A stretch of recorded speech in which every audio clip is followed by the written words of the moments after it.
Please, everyone, take a seat. We're getting ready to convene this meeting. Today is July the 30th, and it's about, no, I take it back. Let me get the right agenda. Yeah, August the 9th. Thank God. I don't, did you get an agenda? It's right here. Oh. No, that's not it. Here, you can have mine. I never had an agenda. Today's Wednesday, August 19th, and it's about 5:02 p.m. First on the agenda is the roll call. We'll start with Commissioner District 1. DeAndre Knoxon, District 1. Barbie Tucker, District 2. Brian Getchis, Commissioner at Large. Abel Garza, Mayor. Wade Johnson, Commissioner at Large. Chris Sharp, District 3. We're going to have the envelope. Hi, Mayor. Jason Delgado, District 4. This is the second time I've forgot Jason. I'm in a hurry. I'm right here. We're going to have the invocation by Commissioner Wade Johnson, followed by the Pledge of Allegiance led by Commissioner Chris Sharp.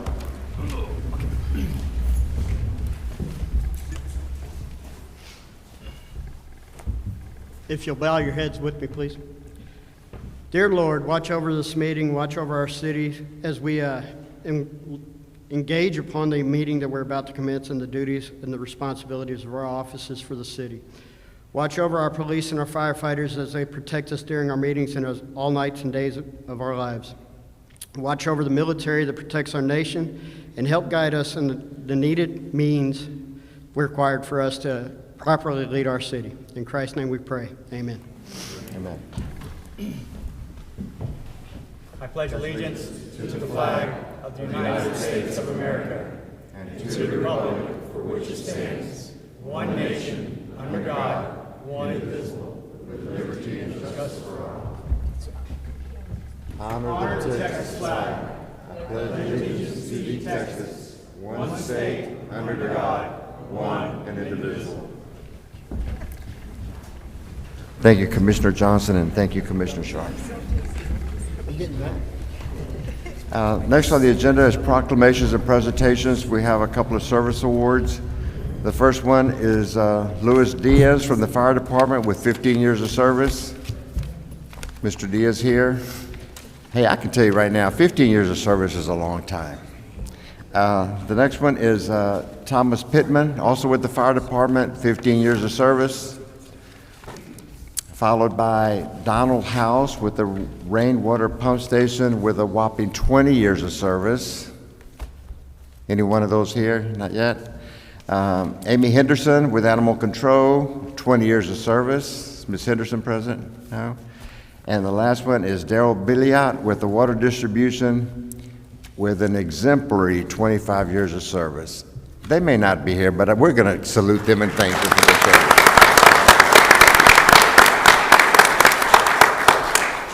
Next on the agenda, we're doing the quarterly reports. We have a report regarding the quarterly investment report from the Finance Department. Ms. Laura Boyd.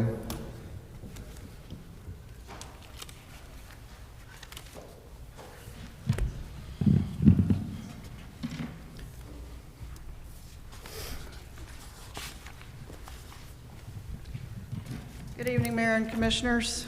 The quarterly report is for the quarter ending June 30th, 2026. And the book value plus accrued interest at the beginning of the period, $198,104,742.33.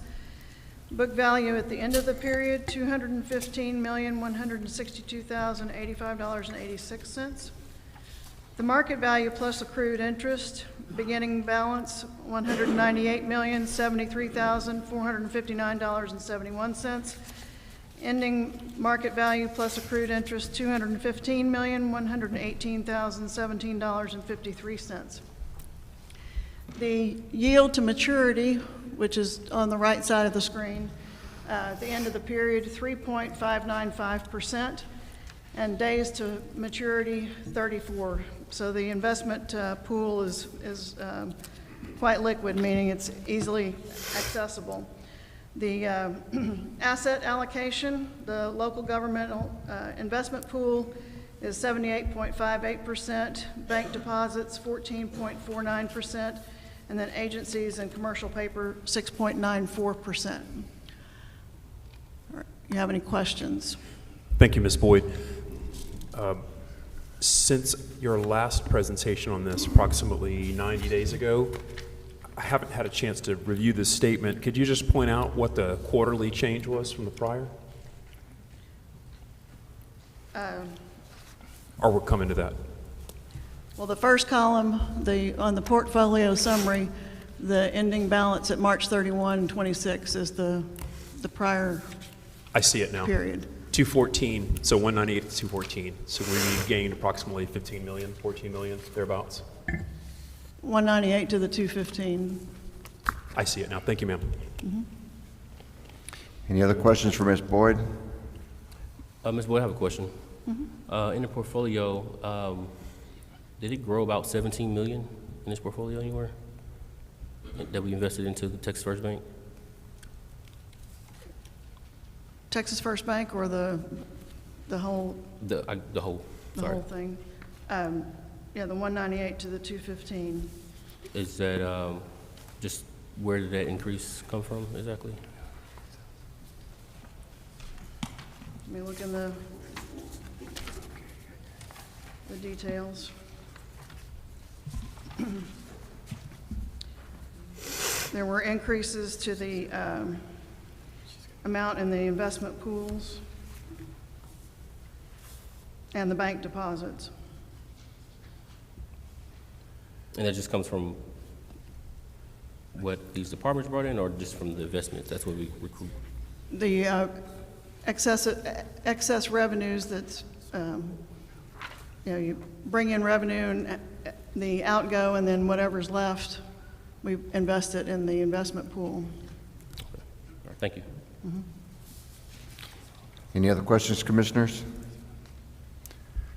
Thank you, Ms. Boyd. The next report is from the Water Company of America.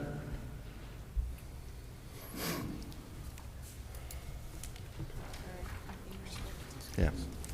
Thank you. Commissioners, thank you for this opportunity. My name is Steve Hooper. Yeah. My name is Steve Hooper. This is Anthony Constantine, my operations manager for the contract. We were asked by Utilities Director Corbin to come give you a very brief synopsis of our existing contract and the work that is being performed by Water Company of America for the city. I would like to just say this at the outset: at any time questions come up, they're on your mind, anything in relation to what we say, whether it's something in generality from a general manager or something with specificity from the operations manager, please stop us, ask your questions. Okay. Water Company in America has been in the business for 36 years of partnering with city and municipal governments, counties, authorities, to do one thing: to identify and help improve accuracy of utility billings, whether it's water, wastewater, stormwater, solid waste. In this period of time, we've developed some very specific strategies which we are in the midst of applying for the city. Do I have the clicker for the slides? Maybe? Point it over this way, towards the computer. With the arrows? Yeah. There we go. No? No? Nope. Can you advance them for me? I can do it for you. Okay. You can assist.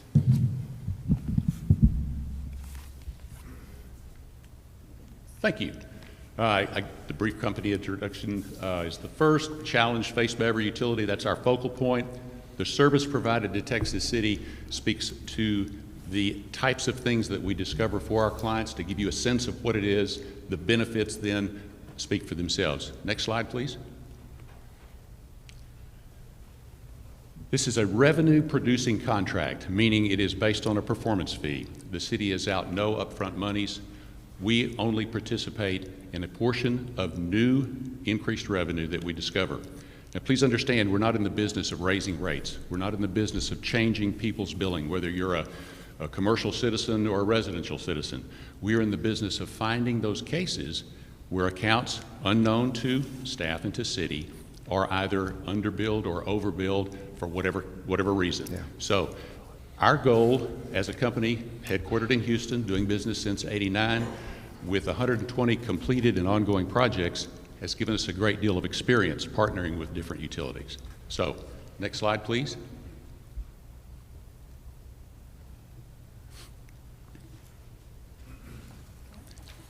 The industry refers to lost revenue in terms of water as non-revenue water.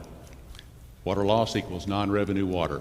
Water company, our firm, is in the business of finding that top block in the blue, the apparent loss. Simply defined, the water made it to your cash register in the field, to that water meter. But for some reason, whether it was a rate application or a specific piece of data in your utility billing software, whatever, it was negatively impacted such that it was underbilled. Could be a meter problem, but meter problems are pretty rare. It's more commonly in the data, in the utility billing system. So those little 5 examples there in the blue are examples of cases of that apparent loss, which again is our measure. That's our focus. Next slide, please.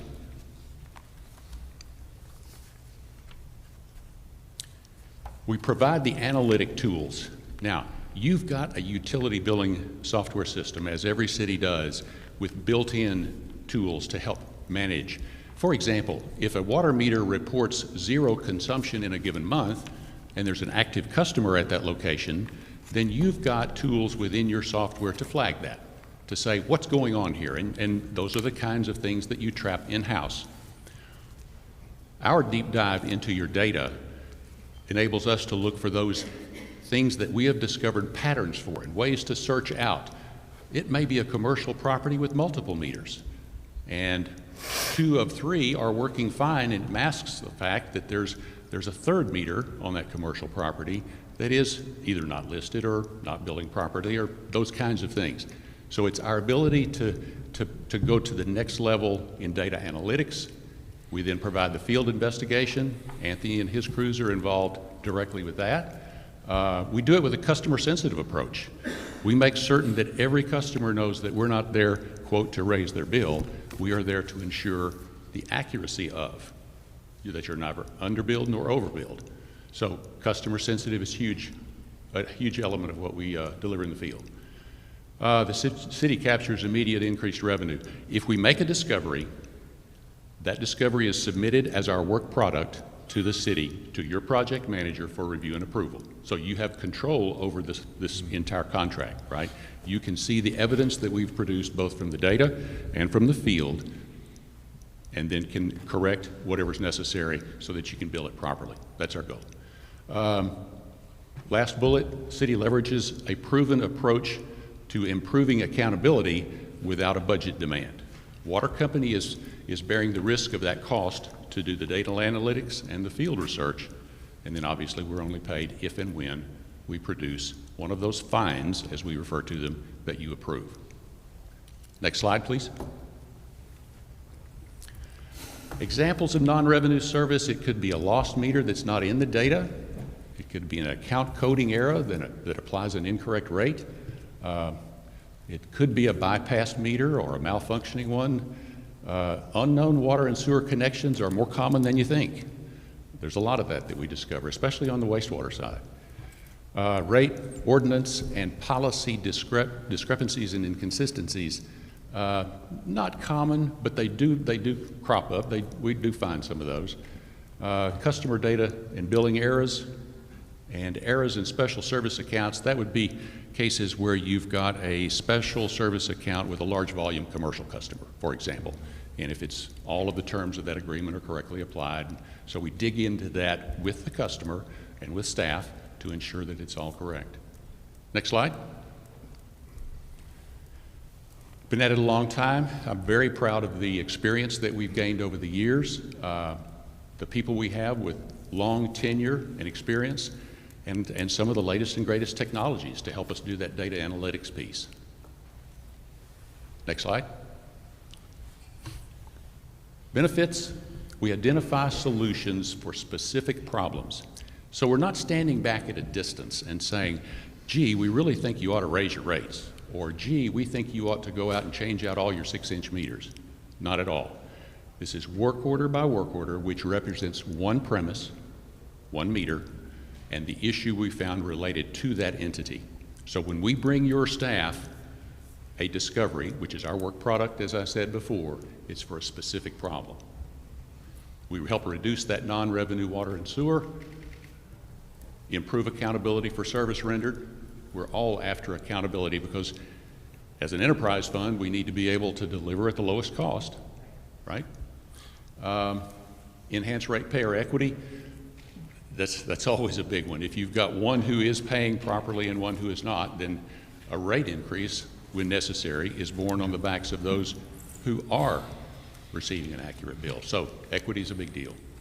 Customer confidence, I can't tell you how many times that I've met with customers in the field, and I used to think it'd be a lot of pushback from customers. What, you want to try to catch me not paying my bill? That's not the case. Customers want to pay for what they use, but the fact that the city engages an independent third party set of eyes to do a deep dive in to ensuring equity and ensuring accuracy goes a long way in customer confidence, and I get a great deal of pride in that. It's strictly performance fee, as I described before, and thus a revenue generating a contract which equals budget relief. So that's our goal. I'm asked every day how much you think you'll find for us, and we never know. I've walked away from some contracts very successfully completed and handed the utilities director a certificate of excellence because we didn't find anything. And in other cases, we find significant revenues.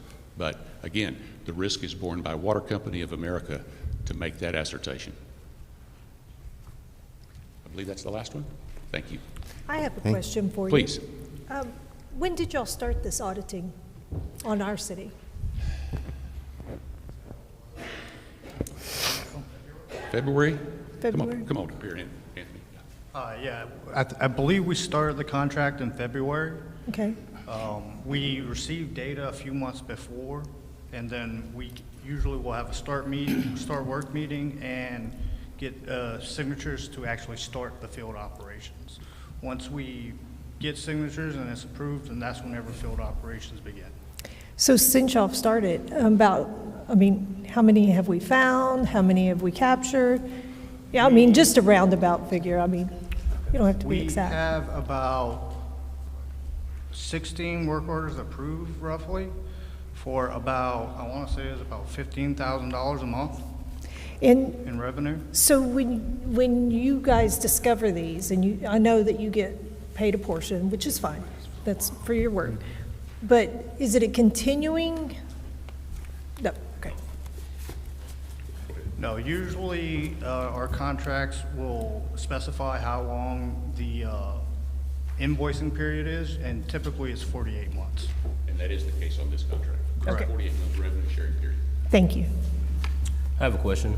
Thank you for the presentation. I didn't see, I understand you guys received y'all's payment after what you guys turned into us, but what is that percentage? You mentioned there's a percentage associated with what you guys turned in. I didn't see that. For this contract, it is 50%.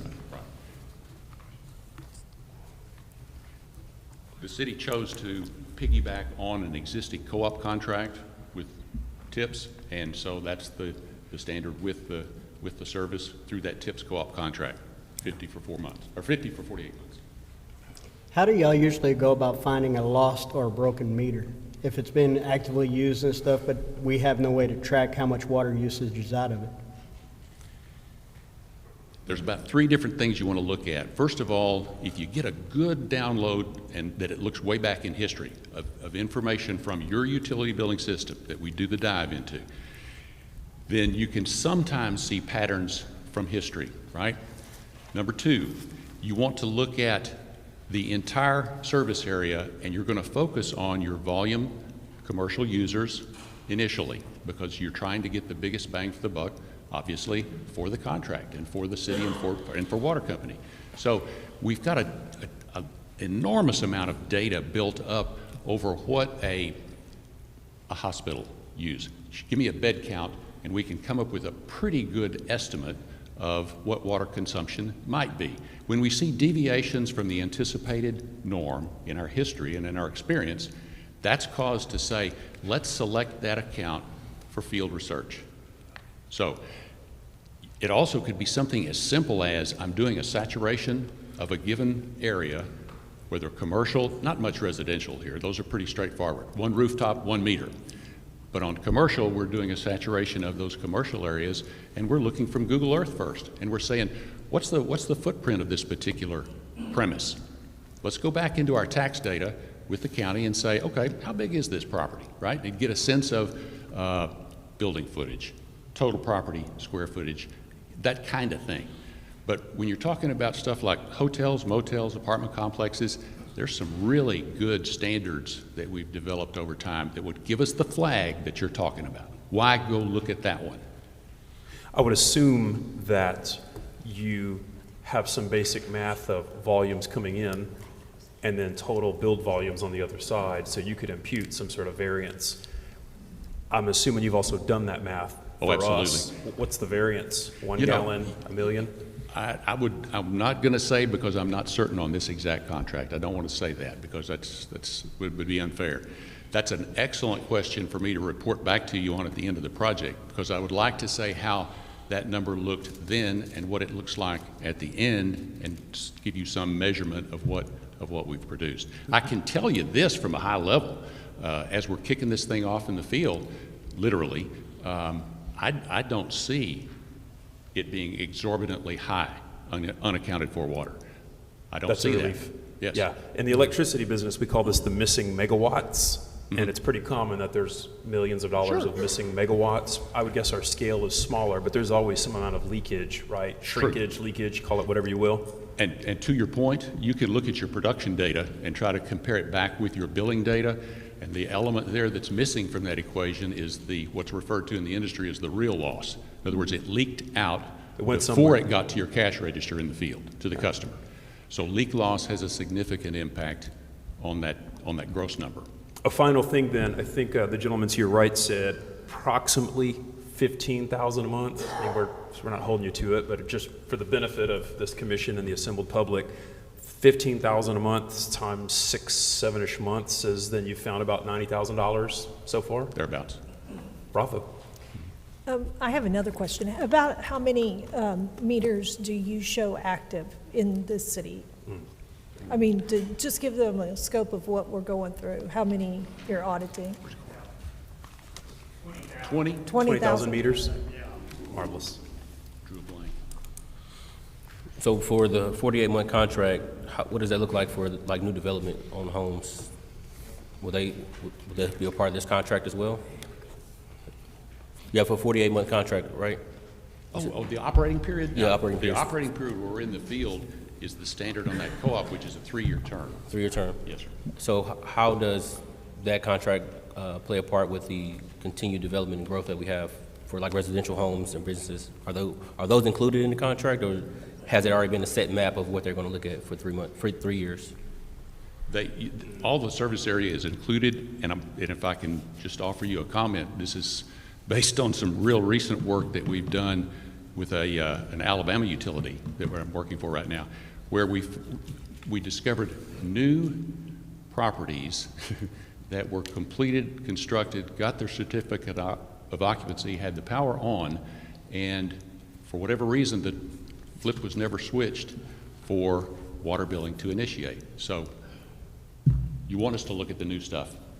Typically not a problem. They got new meters. You're not going to find a meter problem there.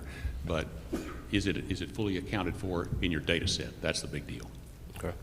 So you guys are going to look at it? They are Okay, included, that's absolutely.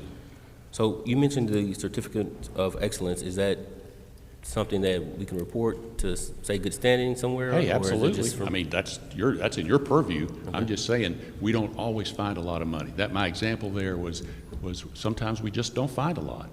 We find a clean system. I have one last one. So marvelous service, makes all the sense in the world. These kinds of things happen at scale. Bravo. If the structure of the agreement that we have with you is you get 50% of the found money for that year or forever in perpetuity, like 4 how years. long is that? 4-year revenue sharing period. 4 years. Yes, sir.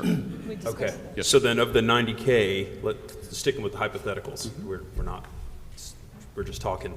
But if you found 90K 45K goes to you guys, but you get that 45K this year and then also next year and Correct. right? Correct. Okay, got it. And another footnote to that is if something changes in that 4-year period, let's say the business closes, there is no increased revenue, therefore nothing to be paid to water company.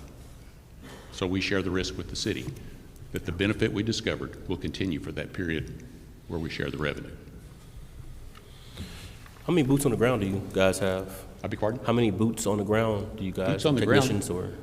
Typically, we work in teams of 2, and I have 2 different teams that will, you know, I'll sometimes have them on the same project if I need them to be, but if I don't, I may have them on separate projects where it just depends on how much workload we have.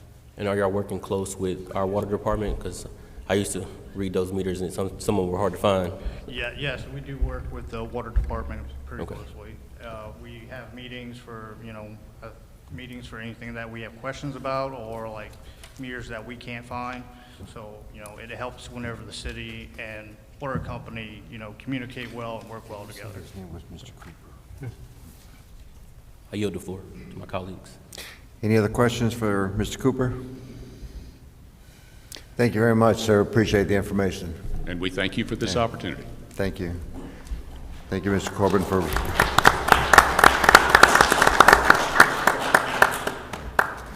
So next on the agenda is public comments. I have before me maybe 2, 3, 4, 6 comments. We're going to start with Mr. Taylor Surratt.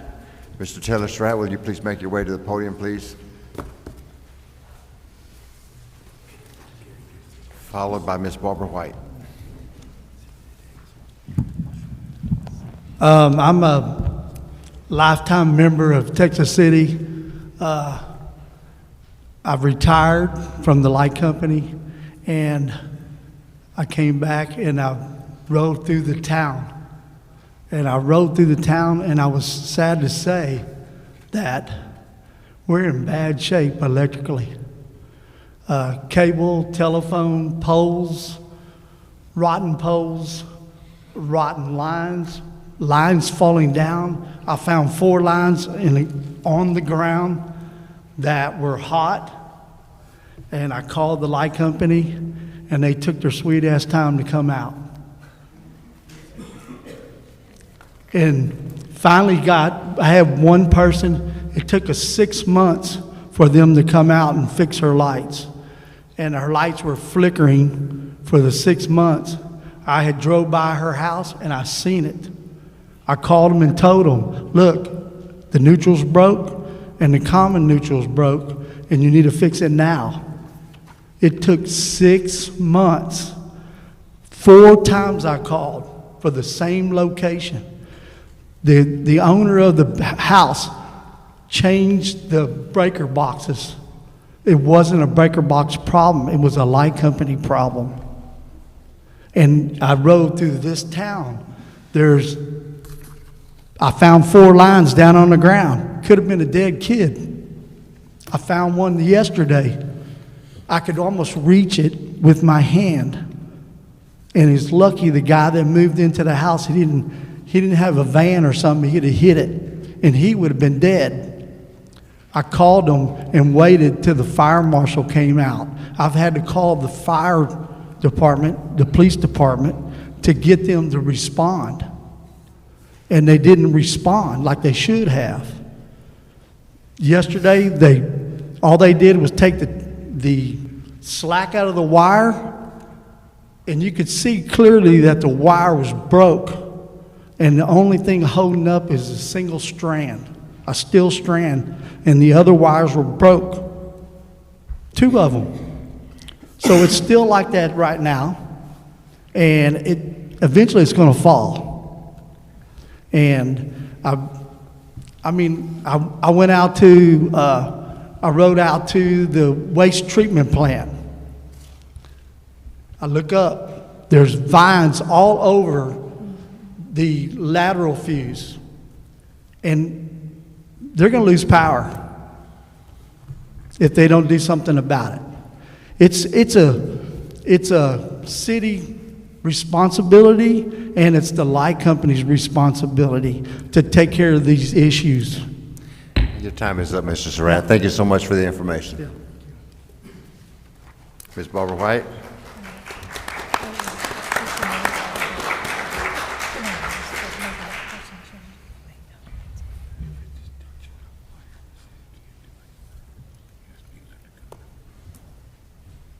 Not as tall as him. I appreciate you all letting us come and talk to you, even though you may not always like what I have to say.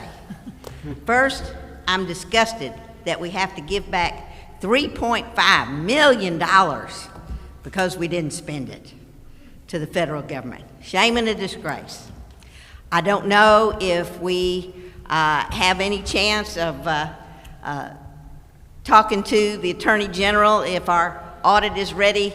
I think in light that we don't have a full picture of where we stand financially, I don't think we have any business setting our tax rate unless we absolutely have to. I think we still have a little more time to see how much of a hole we're in before we lock ourselves into our tax rate. Otherwise, I think we're going to have to make some drastic cuts that people are not going to like. Last, I don't think we need to require residences and commercial properties to have brick fronts, and we need to speed up the process and streamline it so that folks can get their permits and do what they need to do. Thank you very much. Thank you.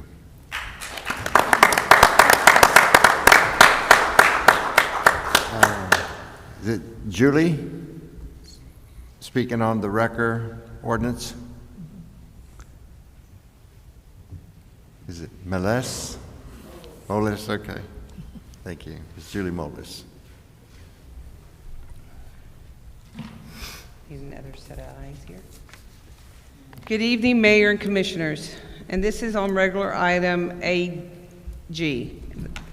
I'm here today in support of increasing the City of Texas City's police order towing rate from $150 to $272. First, I'd like to point out that this is not a cost to the City of Texas City. The city does not pay this fee. This is a rate charged to the owner of the vehicle when law enforcement requests a tow, just as it is throughout Texas. This rate has remained unchanged for well over a decade. While the cost of doing business has increased dramatically, fuel, insurance, employee wages, workers' compensation, truck maintenance, equipment, and the cost of replacement of tow trucks have all risen significantly. We were also recently notified by our insurance that all tow companies in the state of Texas will be required to be a DOT certified, which adds an additional expense to our operating costs. Yet the compensation for responding to police order tows in the City of Texas City has stayed the same. At the same time, the towing industry has become much more complex. We are now regularly handled electric cars, hybrids, vehicles with electronic parking brakes, and advanced safety systems. These require specialized equipment, additional training, and more time to safely recover and transport without causing damage. Tow companies are available 24 hours a day, 365 days a year, responding in dangerous conditions to clear crashes and disable vehicles from our roadways. Every minute a vehicle remains in traffic increases the risk of the public, first responders, and tow operators. We provide essential public safety service that keeps traffic moving and helps prevent secondary accidents. Finally, I want to emphasize that a $272 is not an excessive rate. In fact, the current light-duty tow rate used by the state of Texas through the Texas Department of Licensing and Regulation for comparable police order tows for light-duty tows.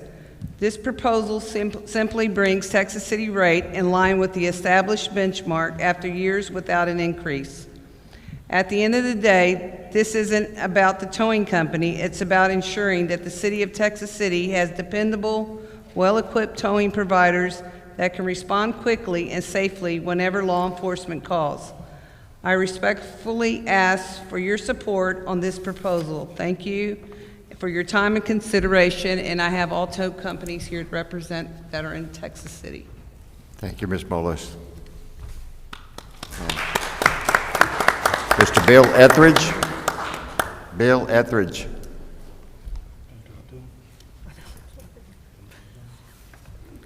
Followed by Mr. Jose Boyce.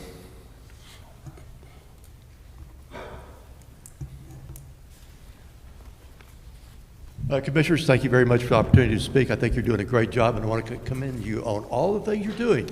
And that being nice and saying nice things about you, then I'd like to say one thing.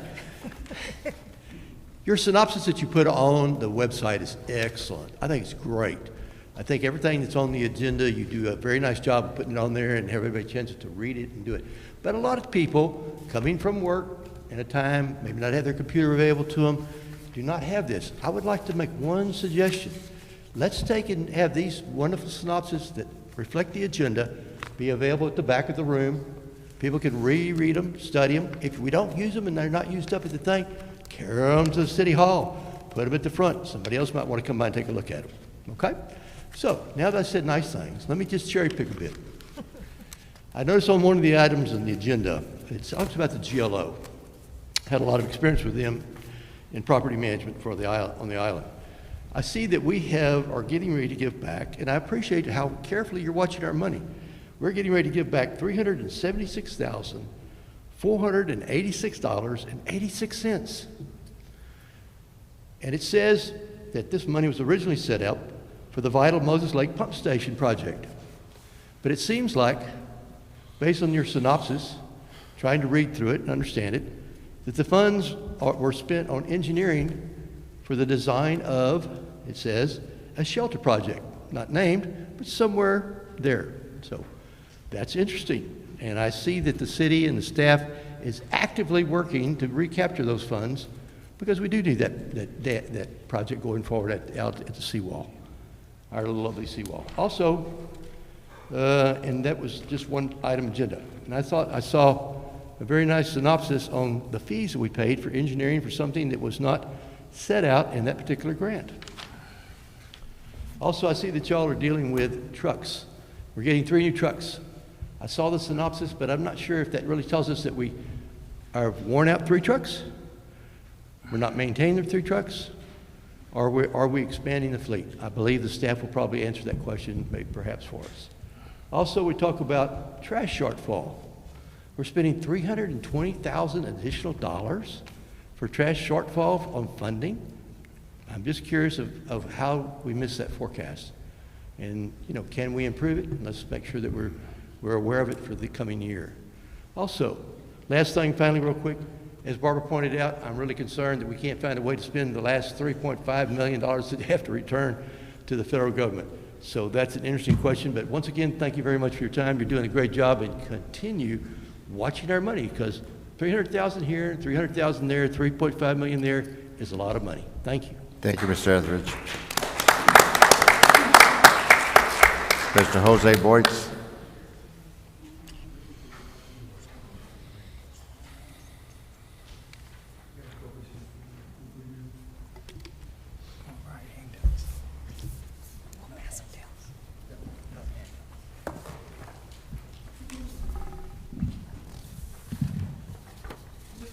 Thank you, Mayor Abel and Commissioners, for allowing me to make my comment this evening. My comments are in regard to the proposed annual budget of the Texas City fiscal year 26-27, specifically regarding the entry noted as Texas City Historical Preservation Corporation Fund 808 on page 80 of the budget. I applaud the Commission for continuing to financially support, develop, and preserve Texas City history. However, I am concerned that the proposed budget direct funding through the Texas City Historical Preservation Corporation. The reason is that the Texas City Historical Preservation Corporation is a dysfunctional and inactive tax-exempt corporation. Just consider these 4 facts. The most recent meeting, and the last one, was February 22nd, 2024, a meeting that I chaired. In fact, it's interesting that at that meeting, we considered approving a resolution retroactively approving the budget for the fiscal year. We did that then. The city charter, Article 8, miscellaneous provisions, Section 16, requires that all these boards meet at least quarterly and report minutes of the meeting to the commission. So look at that. We haven't met, that commission hasn't met in over 2 years. A public information request that I've done several times to get the copy of the draft minutes of that meeting of 2024 responded to me that there are no documents responsive to that request. So do we really have a meeting? To date, also the Texas City website does not list the Texas City Historical Corporation as one of the corporations, interestingly.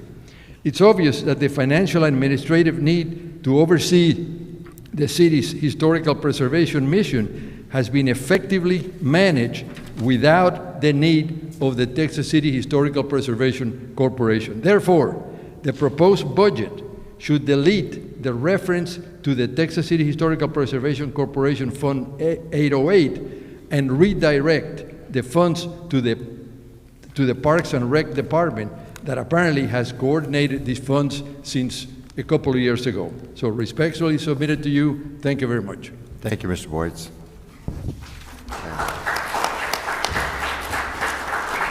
The last public comment, the last one is from Mr. Good Citizen.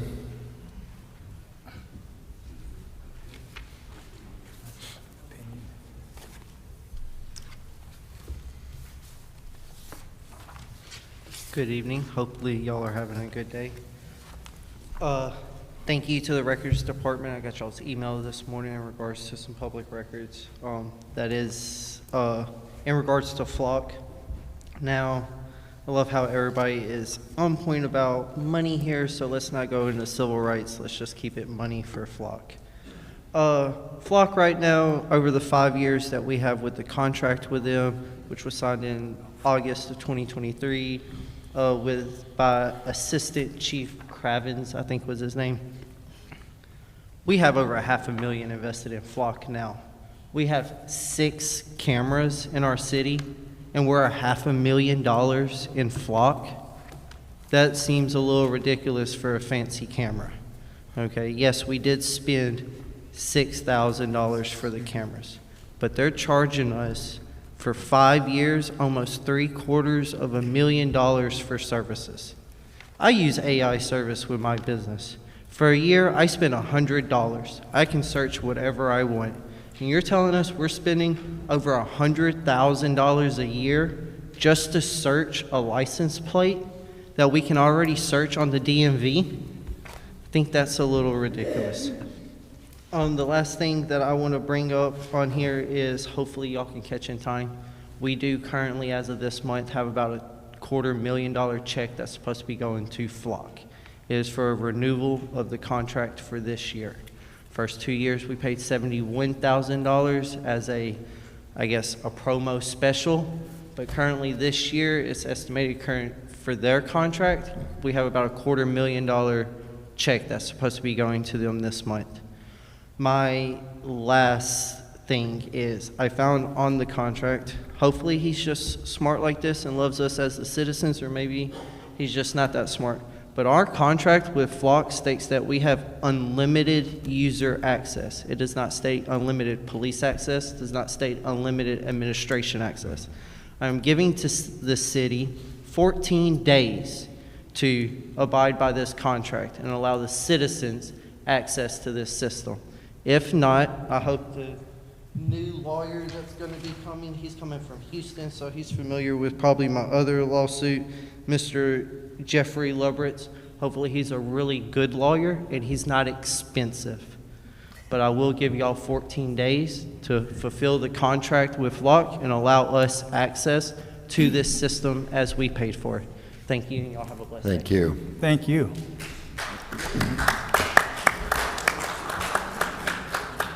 Next, on item number 7 is the consent agenda. Commissioners, we have items 7A through F. What is your pleasure to either approve them all or have some removed for discussion? Mayor, I ask that C and E and F be pulled and moved down to the regular items for discussion. We can discuss them under the consent agenda item category. We've removed C, E, and F. You have A, B, D. I'll make a motion that we approve A, B, and D on the consent agenda. You say I'll approve? Second. You say approve? Repeat your motion again, please, Commissioner. That we approve A, B, and D on the consent agenda. So that's all but C, E, and F, correct? Correct. There's a motion to approve items other than C, E, and F. Is there a second? I second. Is there any discussion? All in favor say aye. Aye. All opposed, same sign. Consent agenda item C, consider and take action on resolution number 2026-093, authorizing the repayment of funds to the Texas General Land Office, GLO. Mr. Harrelson? Yes, sir. Thank you, Mayor. I appreciate this getting pulled. Give me an opportunity to explain it because as the citizen just commented, it wasn't, I guess it wasn't easy to follow in the backup information. What this is we had a total of 3 GLO contracts. The first 2 we got way back in 2022, 2024. We had 4 projects in each.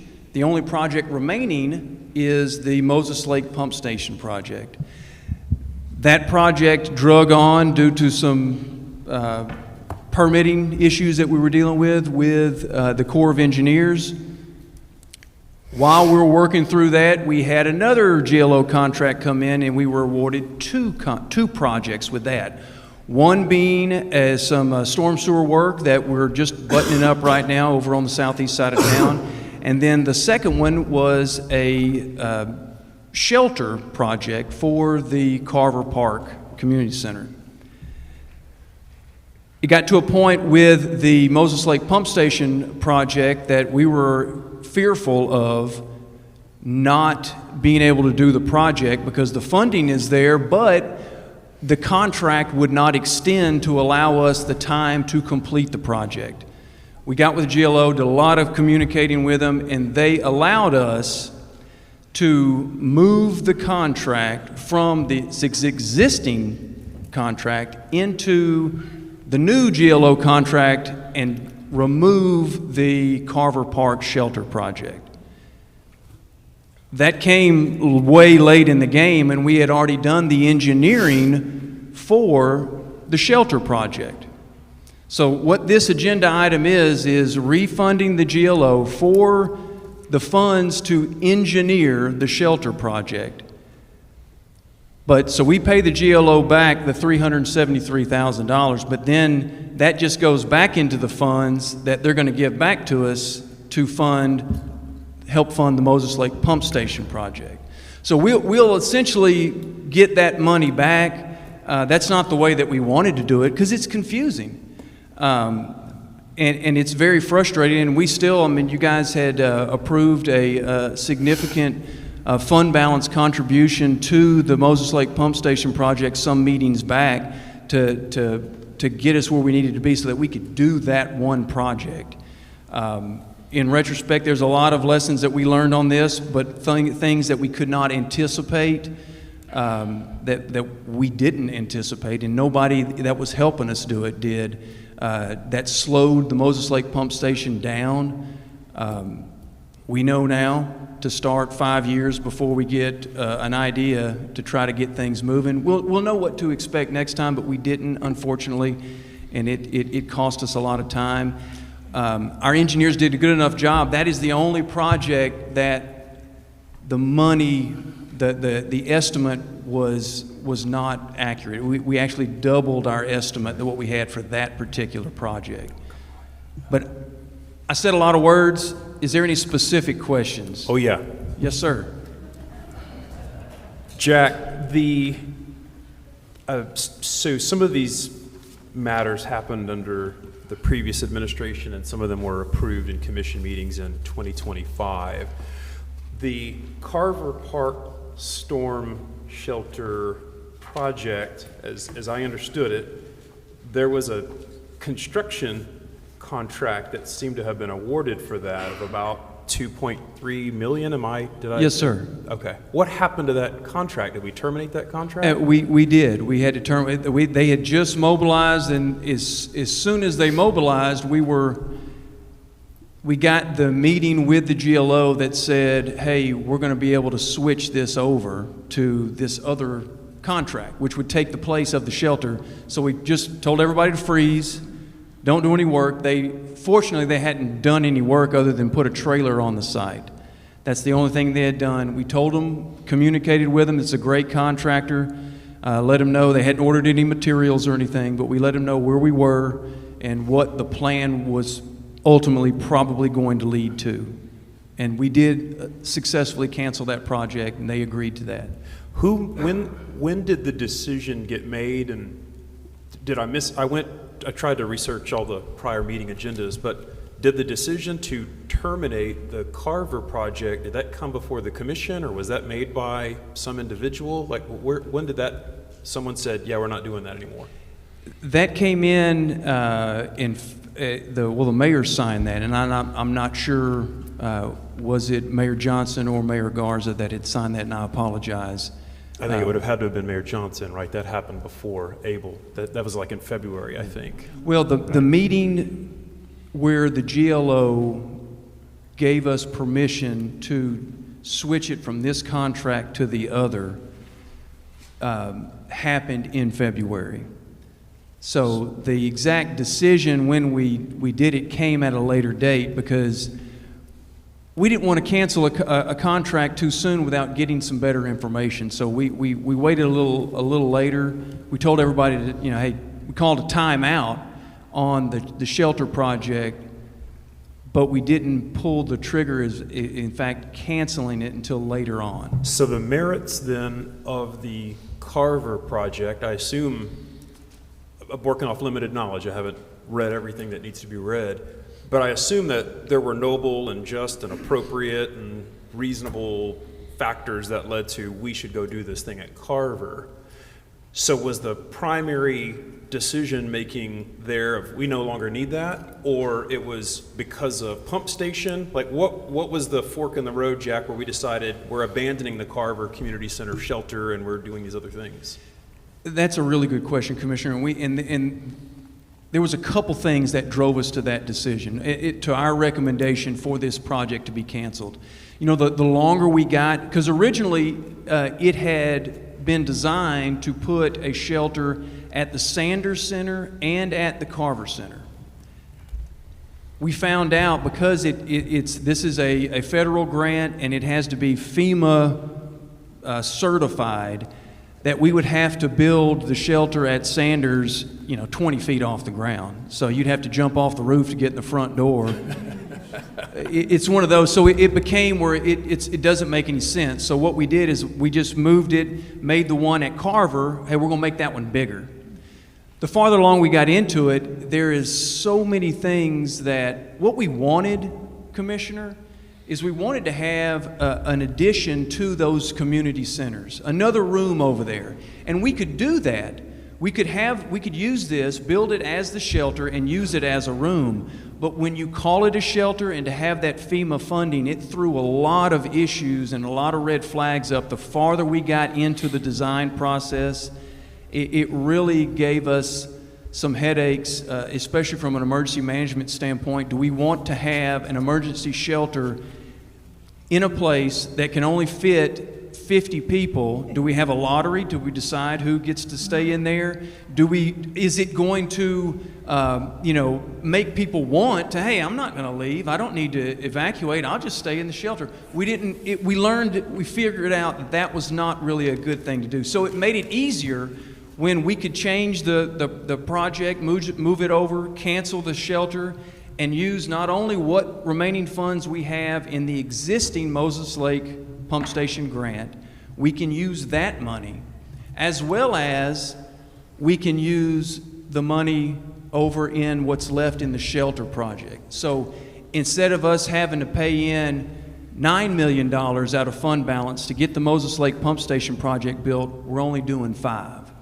So it seems to raise the question, though, then, Jack, that if it was only going to house 50 people, then I have to scratch my head and think, well, then maybe it actually wasn't a good idea in the first place. Like maybe it was serving some other purpose. Hey, we're going to spend $3 million out at Carver for some reason so we can house 50 people. Well, I think that what we had, if it wasn't advertised as a shelter, it would be nice to have a place for our first responders, for a place that maybe we could, during emergency situations, you know, somewhere, you know, my guys, I could have utilities, public works personnel who have dump trucks and ready to go as soon as the floodwaters go down. We have a safe place for them to stay. That was kind of what we had envisioned for it. But, you know, given the chance to, I would still rather have that pump station than I would. I just put all my guys, we'll pile them up into the 3rd floor or whatever of the hospital, and we'll go from there. My last comment then. Yes, sir. Mayor, I would just recommend then that it seems like we've got to repay the money to the GLO, that we separate these two different activities here, and the other part of it, maybe we table for a subsequent meeting is my suggestion. I yield to other colleagues' comments. I have a question, Jack, just for clarity. Yes, sir. Like you mentioned, we originally planned on building at Sanders and at Carver. Yes, sir. How much was allocated for the Sanders project?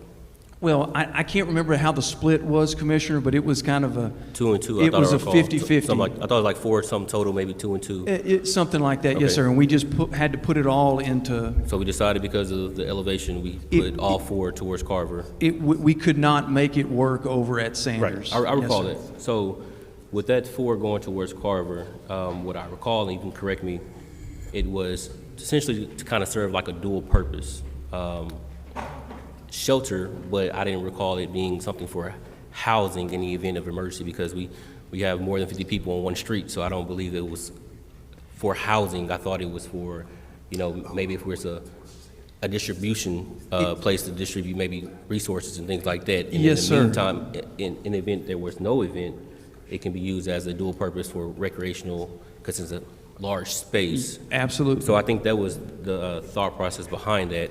And then with the timeline of the grant with the Moses Lake Pump Station, waiting on the Army Corps of Engineers, that's where the decision I thought came into, hey, we need $9 million or short. Yes, sir. And Yes, sir. Unfortunately, you know, I'll say that since I represent District 1, you and I talked about this, right? Yes, sir. I had some concerns about this, and, you know, I pretty much campaigned off this for 4 years and it didn't happen. So I had a lot of people to answer to about it. My rationale behind it, even though it was tough to swallow, that the greater good of the citizens of Texas City. So you have the Moses Lake Pump Station, which essentially protects everyone, not just District 1. And whereas the Carver Community Center shelter, however you want to put it, would have been beneficial to the youth and those who would frequently visit it, the Moses Lake Pump Station should take priority. But just wanted to kind of You're absolutely talk correct, through and Commissioner. make sure I was on the right page. with you. Absolutely correct. Yeah. And just keep in mind, now we have a set of engineered drawings for this that we can use in the future, and we can call it whatever we want to. Now, unless we're going to go back and, you know, take $4 more million out of the general fund and transfer it over, and y'all do that. But just thank you, Jack. I just kind of wanted to jog my memory a little bit and Yes, sir. put a little more context out there to what I recall happened, if that helps. I have a question. You said we'll get this money back. We send it to them, they'll reallocate it and send it back to us in a different package. I'm sure we have some paperwork to do with that and everything. About how long do you anticipate that to take? How all of the GLO payments work is we get an invoice, so our engineer or our architect, our contractor will do the work. They send us a bill, we approve it, we send it to the GLO, then they'll okay it, and then they send us a check, and then, so they don't just send us the money, we get the bill in from the contractor and we send a bunch of paperwork. It comes to us, then back there, then back to us, then back to them, and then we get a check and we have 3 days to pay the contractor. Gotcha, thank you. Yes, ma'am. And Who actually does the grant work? Who applies for this? I don't think you do you? Or you're... The 2 major grants that we had like I said, I mentioned the first 2 grants that we got they were probably close to $15 million each. No, they were more than that. Both of those grants came in at $32 million. That was put in before I even got here. At least the projects were already selected. I don't know where the idea for it came from. I have no idea, Commissioner. But obviously wasn't your... It wasn't my department. And Jack, when we say we're repaying, this isn't coming from our liquid funds, general fund, this is coming from the grant. Well, it actually, the money that we got approved to come out of general fund to fully fund the Moses Lake Pump Station project, this was part of that. That we transferred. So it did come out of general fund, but then the GLO was going to pay us that money back when we bill for it. Okay. If that makes, I know it's confusing, and I'm sorry. That's why you're up there. Yeah, I wish I could explain it easier. Yeah. Do we typically start a project before we approve it? I mean, how does that work? Do they do that? Do they typically, have we spent any money on the pump out at Moses Lake Pump before we approved that? Even though we had a grant for it, did we start it before we approved it? The only money that we spend prior to that approval, Commissioner, was the engineering for it, the design of it. So not the construction, but just the engineering. Then, because then we have to bid it out, then we bring it for y'all to approve. Thank you. And what you're saying about this is really not costing us anything. I'm sorry, this whole thing right here is really not costing us anything. It's not, because we're going to get that money back. It looks bad, but Right. it's hey, here, and then you hand it back to me there. It's kind of weird. We're not going to have less at the end of the day because of it. No, sir. Right. It's just the process we're going through, correct? It's just the process we're going through. And I do know it's confusing, especially to our citizenry. It's confusing. It's confusing to us. I mean, we actually pay a grant manager to help do all the paperwork just to figure out and make sure we're straight on this stuff. Thank you. Any more comments from Mr. Harrelson regarding item C? No, I make a motion to approve. Second. Any discussion?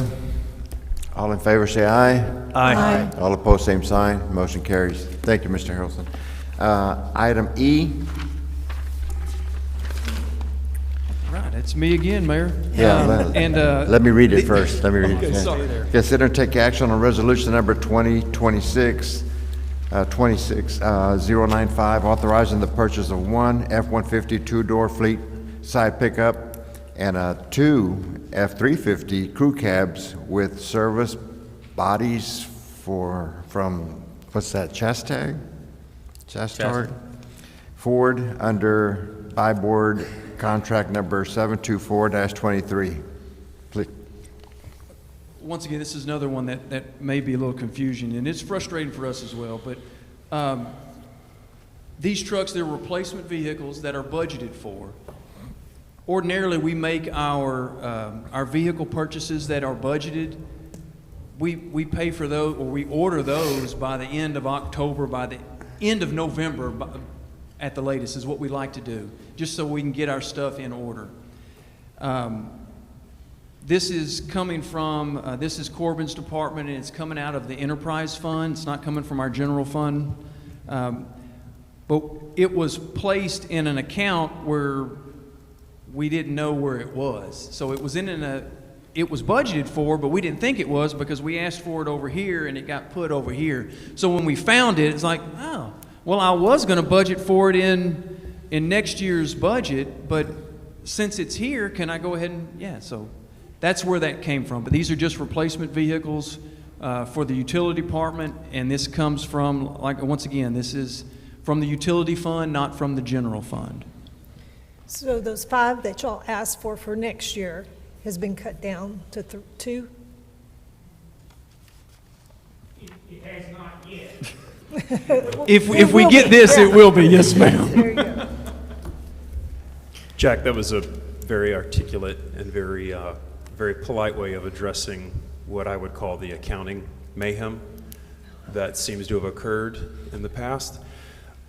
Jack, I spent a considerable amount of time on this item, and so just a couple of thoughts. I put together, I'm a accounting nerd, I model everything in Excel, and the thought occurs to me that we have a fleet of vehicles.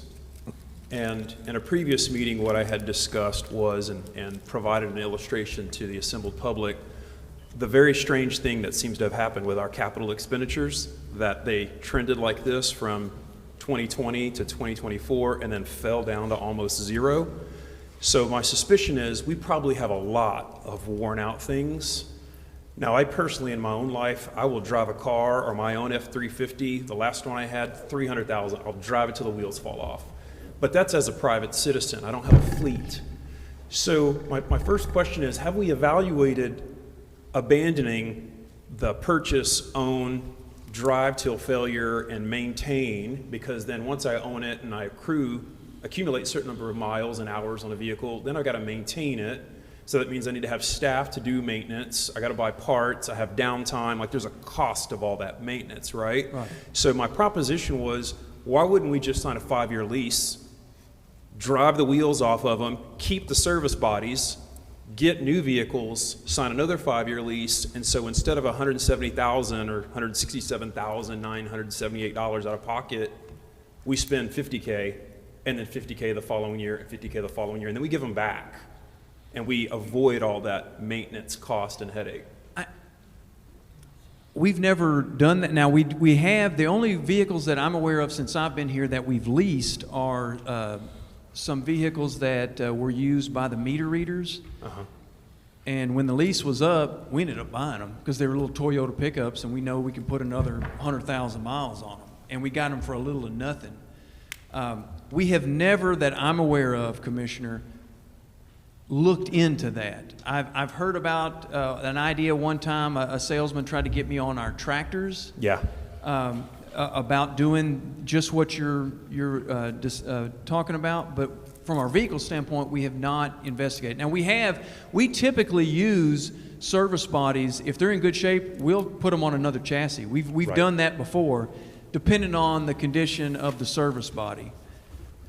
This all kind of comes together, Jack, with my desire is that Texas City is the most desirable municipality to work at in our county. And so that means we pay our people really well, but also to the extent that people spend, particularly muddy boots tradesmen that are spending time out in the field, they've got nice equipment. But it's expensive to own and maintain nice equipment. And so in certain things, I would propose, why won't we park this? That would give us some time for 2 weeks to just go vet this idea, because maybe it's better that we lease this versus own these things. I'll do whatever you guys ask me to do. I don't know how else to answer that. You want to see my models, right? I can show you interest rates, the assumptions, decay. Yeah.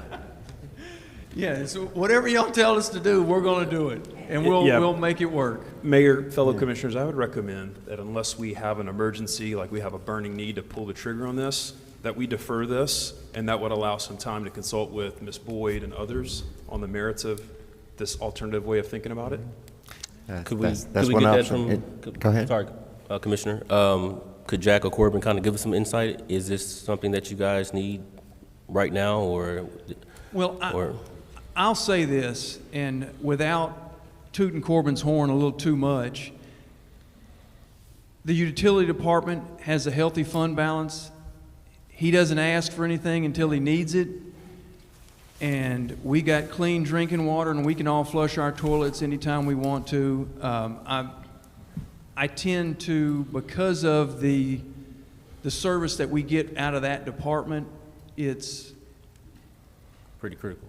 Well, if he says he needs something, I say, well, let's get it, because, but, I mean, it's, we're in August right now, so if we have to wait till October, I know it's not going to kill anybody. Yeah. For the record, no question about the need.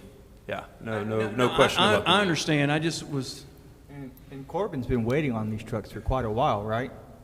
longer than normal. Yes, speaking. I believe if we order them tomorrow, they're not gonna be here till December. So Right, but. waiting 2 weeks is not. But I thought that you were actually needing these trucks already, and something happened and you didn't get them, so you're behind. So We you actually do, need them more but than you did. We'll make do. So I have a question, Commissioner Delgado. Could you give a little insight on, I know you said maybe holding off on this, what does the plan look like that you mentioned? I would propose that we meet tomorrow or Friday or the soonest available time where we could consult with Ms. Boyd and Corbin and others, and then run to ground, does this have merits, confirm the assumptions. But I defer to Corbin and Jack on if we need to pull the trigger on this, then so be it. I don't want to, because the water needs to flow and the sewage needs to, I'm with you on those things. Just what Corbin said, I mean, it's not going to kill us right now because it takes so long to get them in anyway. So if that's something that you guys want us to look at, and we can run some numbers and see what it shows. That way we can make sure we're making the right decision, because come October 1, we're going to start looking at this in we've got a lot of vehicles that we're going to want to order. So it may be something worth digging into. Yeah, my concern is we could probably benefit from the $140,000 that I estimate, $125,000, to cover other gaps that I think we're going to have in our budget.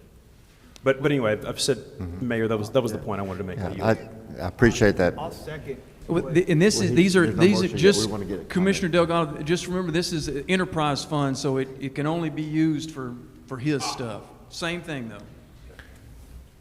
And Ms. Boyd, is there anything you think you can add to this? Is there one way or the other? No?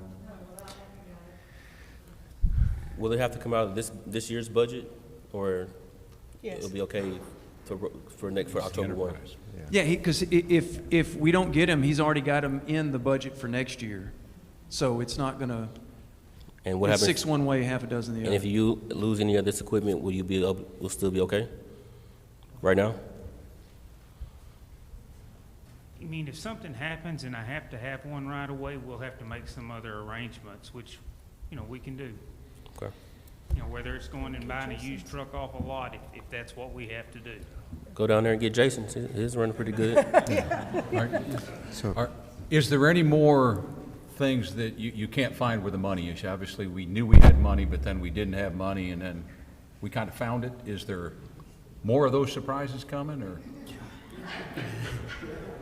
We hope not. We think we're getting things kind of straightened out, and we've got stuff right where we want it to be, I think, right now. Wait a minute, Jack. We like finding money. Well, we're not finding it. We just know where it is, or where it's not.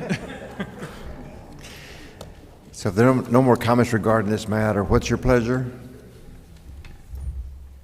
I make a motion that we table this congruent with the discussion that just occurred. I second it, because I think we can discuss it later, and there's nothing to lose. Motion. Nothing bad's going to happen if we do that. There's a motion and a second. Any discussion?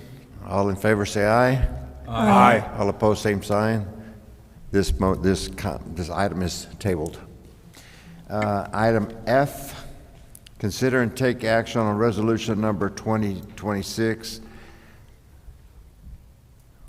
for 096, approving a change order to Carlson McLean for the General Land Office GLO 34th Street Drainage Improvement Project in the amount of $157,945.50. Mr. Harrelson. All right, this is an easy one, Mayor, because we all know we hate giving money back. Well, this is making sure we use up every cent we can in that particular grant. So that's what this change order is we had that much remaining, so we're going to find this much work to spend for the betterment of the city to get everything we can out of that grant. Any questions for Mr. Harrelson regarding this item? Let's do it. Is that a motion? Make a motion to approve, Mayor. I'll second that.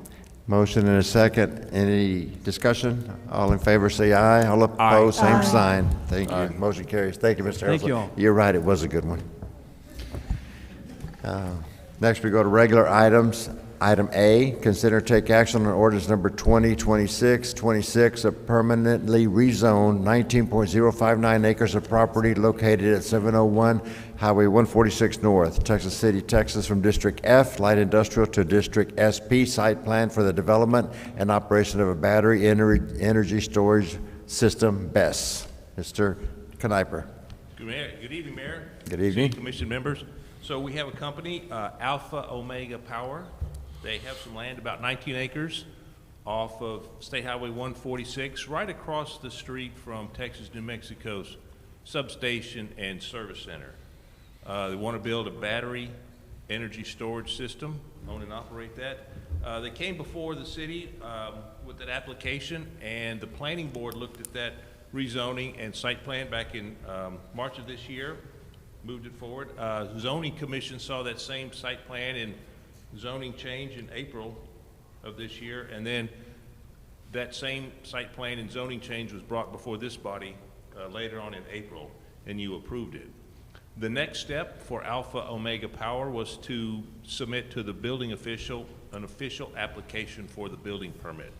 We received that, we're reviewing that, and that is the trigger to finalize the zoning, and that's the ordinance that's before you tonight. Okay. I'll answer any questions you might have. Any questions for Mr. Kniper? How's the process been working with Alpha and Omega so far? How has the process been working with them? They've been good. They funded we have a third-party subject matter expert, Code Concepts, that is helping us review the very specific details about the BESS. And this company has been, they've been, every time we ask for something, they've been very responsive. So this commission has approved this twice, two parts of the process. Now this is the third part of the process?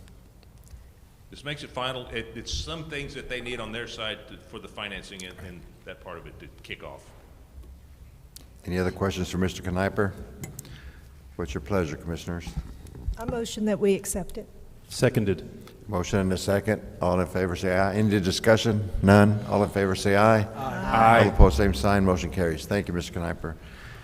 Item B, consider take action on resolution number 2026-097, awarding bid number 2026-025, and authorize the mayor or designee to enter into an agreement for the Lift Station 6 and 33 rehabilitation project. Mr. Harrelson? Yes, sir. Thank you, Mayor. On July the 28th, we had 8 bids for this project.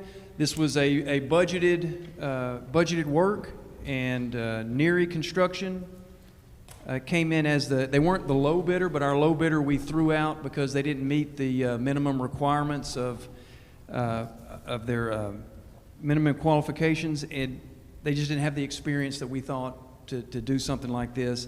And their bid kind of showed that, and unfortunately, so we took the second lowest bidder, and they're still, I mean, bids went from, and I'm not counting the original low bidder that we had to throw out, but 1.45 all the way to, I'm not going to count the high bidder, 1.69. So typically they're pretty competitive in the utility world, and we think we got a good contractor. Like I said, this is a budgeted project out of our enterprise fund, and we like to get 1 to 2 of those lift stations rebuilt every year to keep us running right.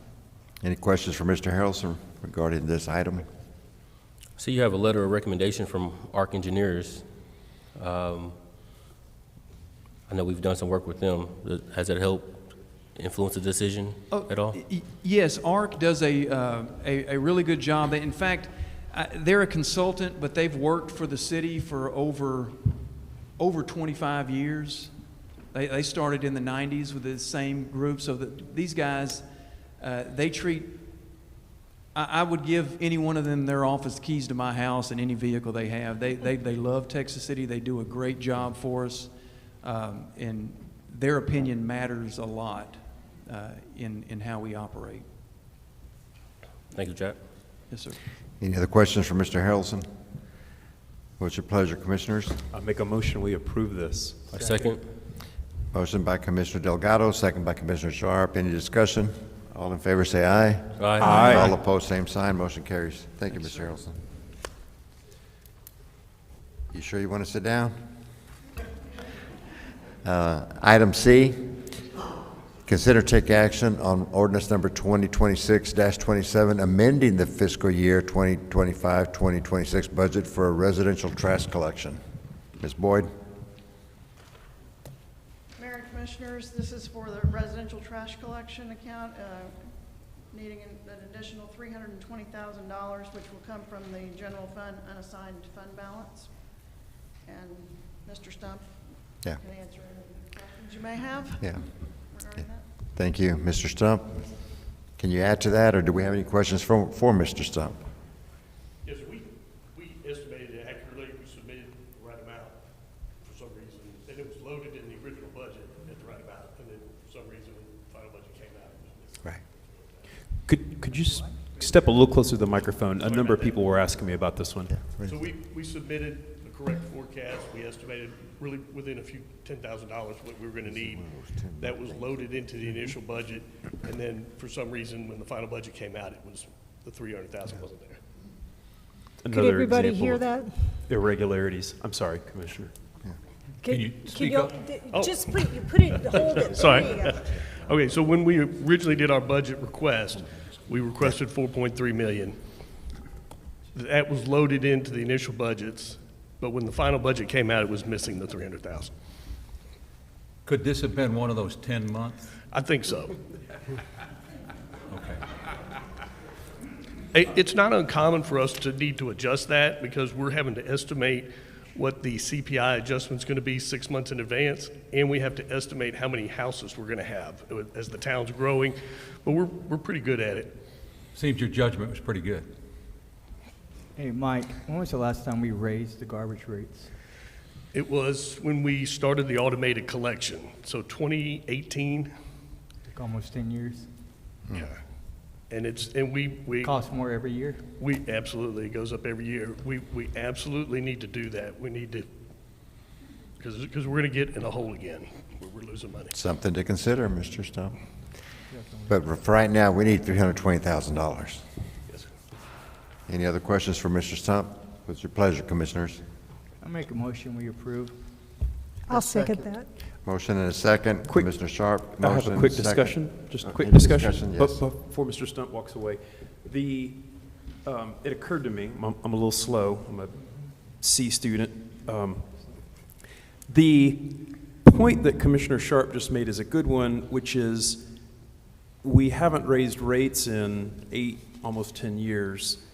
Are we revenue neutral on the rates that we charge for trash versus what we pay to the sub, or are we actually losing money on trash?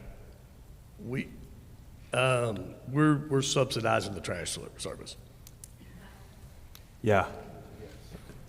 We're losing money on garbage. Now, we charge more, we collect more than what we pay the subcontractor, but that covers the city crews. Right. Okay, thank you. That doesn't. It's okay. Any other discussion?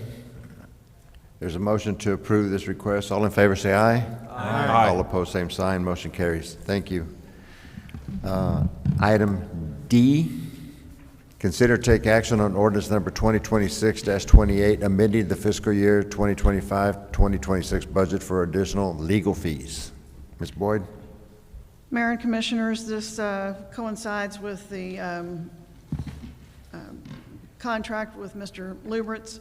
To get us to September 30 requires an additional $60,000. Will come from the unassigned fund balance of the general fund. Any questions for Ms. Boyd? I have a question. Was this tied to the consent agenda, item B? Yes. Okay.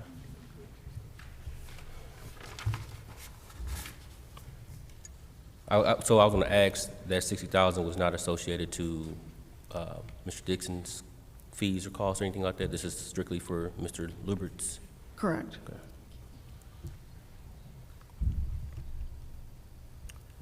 I have no further questions. I'll make a motion to approve. If no other. But before we go to taking action, Mayor, I had a comment. I think maybe some of the others do. Mr. Sharp? No? I just want to enter a comment into the record, Mayor. I've known Mr. Dixon for 2 decades or thereabouts, served on a board with him. I was a board chair with him, traveled to Latin America with Kyle. I just want to enter into the record that Mr. Dixon, his family, a lot of respect for them and the contributions they've made to the city. Just unfortunately, under the previous administration, there was a lot of controversy. And as a part of moving forward and healing and bridging gaps, there just have to be some changes.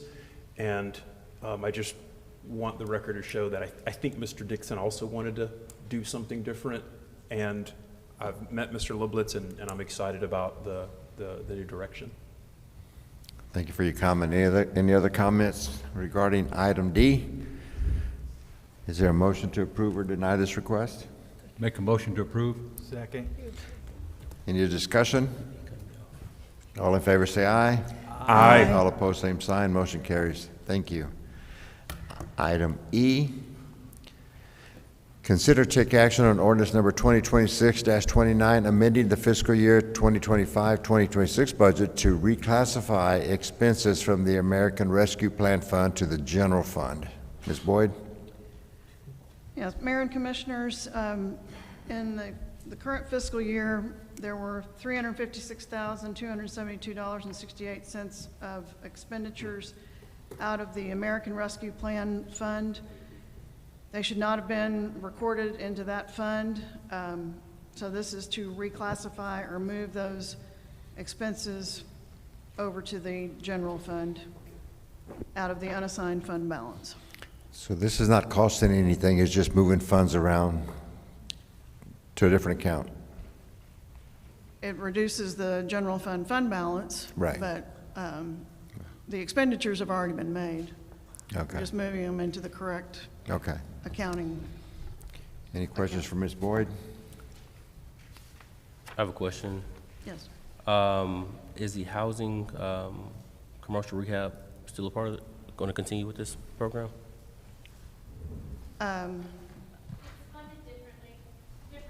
It's a different grant, because this American Rescue Plan grant is done.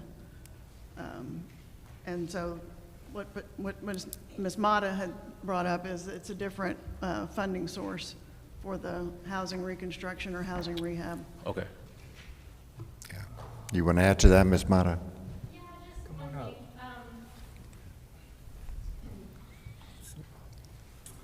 We leverage, I say we, community development leveraged a small portion of ARPA funds with CDBG entitlement funds to complete some housing rehab projects. So we leveraged some of the ARPA funds. And that was all.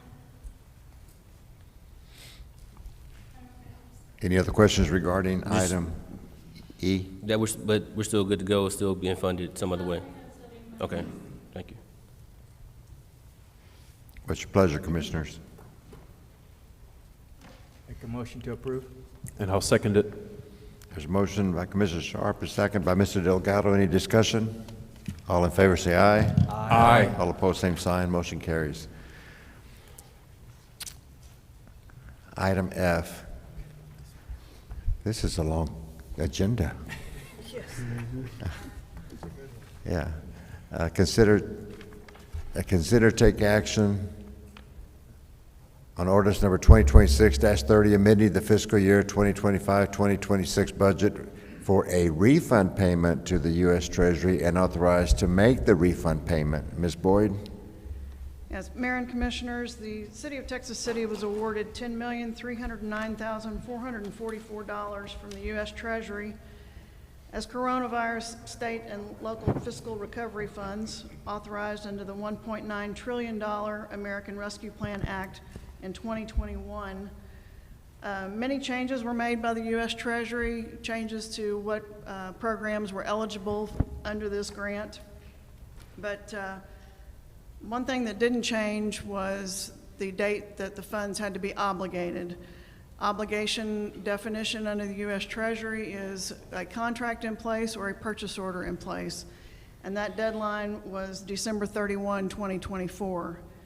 And all obligated funds were to be spent by December 31 of 26. As of the last quarterly report to the U.S. Treasury, the city obligations and expenditures equal $6,727,542.17, and the city did not obligate the balance of the grant award, ultimately meaning that the city now owes back to the U.S. Treasury $3,581,901.83. Since the city already received the money, so it's not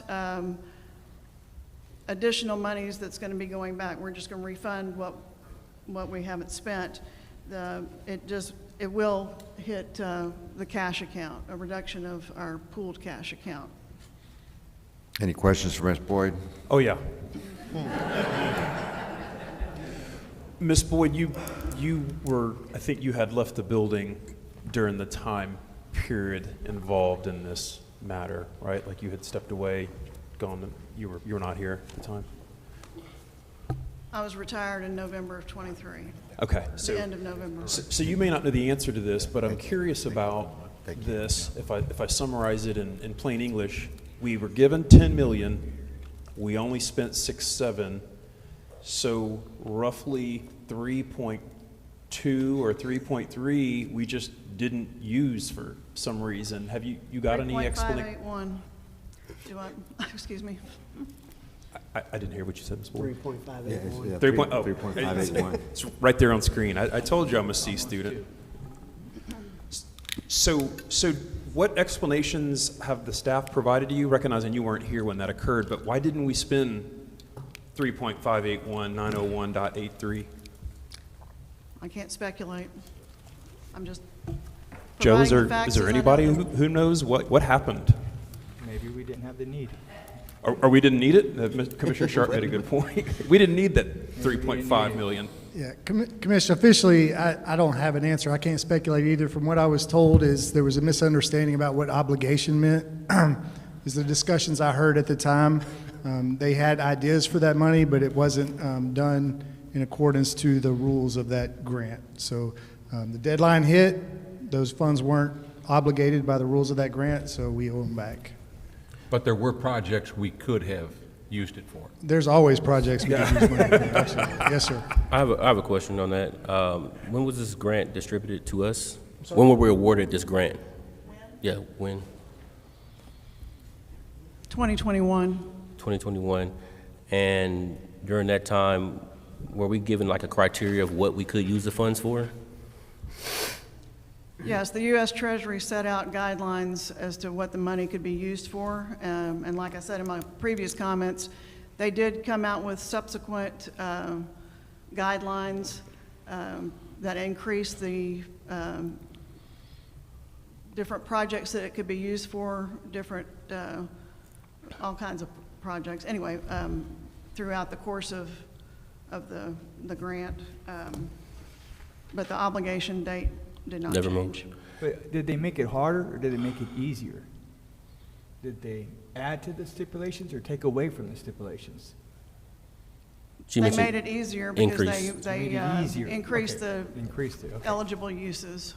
Yeah, that was my perception too. So that 3.5 million, wherever we started on the first tranche of it, the 6,727,542.17, the burdens, the things we could have used it on actually got broader, easier.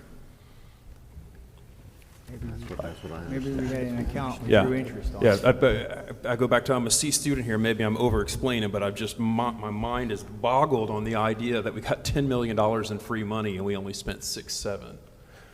Last question then, Ms. Boyd, and then I'll yield. Just in the course of this meeting, I think we've had two discussions when we were talking about trash. We were talking about another matter that Jack brought up where funds we thought were here and they were there. And then in the previous meeting, we thought we were short money and you found some money. So we're absolutely confident that we haven't actually spent that 3.5 million and the expenditures are just hidden in some other GL account. A naughty one, or you're thinking about a polite way to address it? I don't think the 3.5 is sitting somewhere that having been spent. That there's not some accrual or there's some debit that we actually I don't- owe 3 points. I don't think so. Vendors would have pestered us by now. Yeah. Okay, thank you. It's safe to say. I have another question, if I may finish. During your time here, Ms. Boyd, do you recall what types of things that this could have been used for? Well, there were some infrastructure projects that it was used for, so that was an eligible use. I'm not familiar with all the revised eligible uses, so I can't speak to that. I can just tell you what I know it was spent on when I was here previously. And Mr. Harrelson is familiar with those projects. No, I appreciate that. What I was going to get to was that thinking about the Moses Lake Pump Station situation we're in, if this was something that could have been allocated for that, that's why I just kind I'm of not sure if that it could have been used for that. It's Jack or, no? I don't think so. Yeah. Put a grant toward a grant, I don't think that they would allow, because we couldn't even use grant money from one grant to go to the other. So we asked that and they wouldn't let us have it. Okay. Correct me if I'm wrong, Jack, but the Moses Lake Pump Station, that GLO grant was already in the works Right. prior to 21. Okay. So we could have done potholes, fixed some roads, things like that, basic stuff. Dug ditches. I'm not sure about potholes, but Ditches and drainage. But anything infrastructural, we could have probably put this- infrastructure, Okay. infrastructure type Yeah. projects. Just for the sake of time, I believe we all know that the money could have been spent. There's no doubt. I want to ask one more. Were we able to draw interest on it when we had it? Yes, it was put into the bank account and it was earning interest. Okay, so it wasn't a total loss, Yeah. okay. So we have to pay this money back whether we want to or not. Yeah. Is there a motion to approve this request? Make a motion to approve. No other questions? There's a motion and a second. Any discussion? All in favor say aye. Aye. All opposed, same sign. Motion carries. Thank you. Last item on the agenda, thank God. No, two more. No, we got one more after this. There's two more. Is Two it more. two more? Okay, never mind. Got F, or G and D. These two. G is for gee whiz. Consider take action on the first reading of ordinance number 2026-31, amending ordinance number 16-01, permissible fees and charges under the City of Texas City, 112-01, automotive records. Mr. Tumbleson, how'd you get roped into this? I got tricked. So, Mayor, Commissioners, Officer Edinburgh with the Texas City Police Department approached me early July and said some record companies had come to him asking us to look at our fees.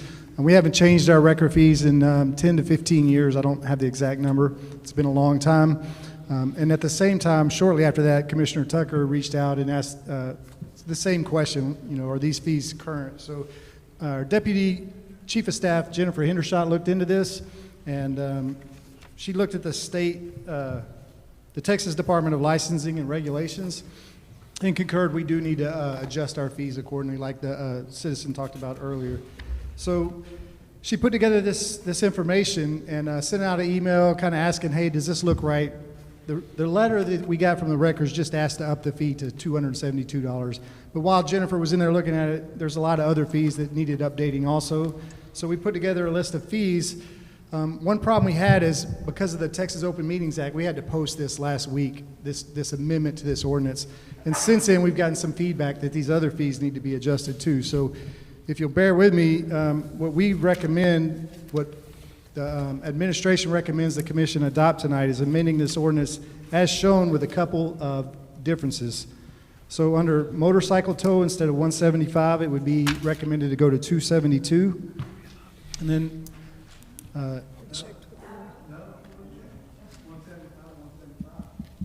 Well, that's. Wait, that- so they Mr. printed it Tumbleson wrong. has the floor. Yeah, so again, this commission can adopt whatever they want. If they can adopt this with the amendments noted here, that's perfectly fine. And this brings these fees in line with all the cities around us and the state recommended fees, and it makes it more appropriate. So our recommendation, and it's up to the commission what they decide to do, is to adopt this with the proposed fees we have listed, and then up the motorcycle tow fee to $272, the dolly fee to $50, the ditch and sand pool to $100, rollover to $150, shift transmission under car to $50, remove drive shaft $50, replace tire, standard vehicle and trailer $25, no keys to $50, extra costs, all accident storage fee to $50, and then remove the last item, services not listed. Just remove that because that's unnecessary. And these are based on surveys that your office has? Yes, sir. These are based on the Texas Department of Licensing and Registration, and also based on what surrounding communities are allowing their record fees to charge also. And this is the comment that Ms. Molis was addressing. Yes, sir. Question for our lawyer, are we lawful to do it this way? Yes, happy to offer my first piece of legal advice. You would just simply make a motion to approve condition on the changes that are made, approved by Mr. Johnson. And this is just the first reading, correct? We have 2 more to go? And to make everyone aware, these are not fees that the city pays out. These are fees that if you get your car towed from a wreck or whatever, that your insurance or you have to pay out of pocket. Right, and not allowing the tow trucks to adjust, to raise those fees in 10 to 15 years. I believe it's 15, and I can get back to you on that. That just, the cost of everything goes up, like the citizen was talking about earlier. So it's going to come to a point where they're not going to want to operate here anymore. Mayor, I recommend we call the question. The call for the question, is there a motion on the floor? I'm sorry, I didn't catch that. What did you say, Commissioner? Huh? I didn't hear you, Commissioner. I was saying I recommend we move forward and take an action. Just one comment. If you guys seeing this, don't make you want to get insurance. Go ahead and get insurance so you ain't. I got a motorcycle, and that's more than what I pay monthly for a motorcycle. So, but I second Commissioner Delgado. I think it's a great thing that we're making sure we're in line with everyone else. What's your pleasure, Commissioners? I make a motion we approve this. I second again. Any discussion? All in favor say aye. Aye. All opposed, same sign. Yeah. Now can I safely say we're at the last item? Thank you. The best for last. Consider take action on the proposed ad valorem tax rate for fiscal year 26-27 by record vote. By record vote. Schedule public hearings if necessary. Ms. Boyd.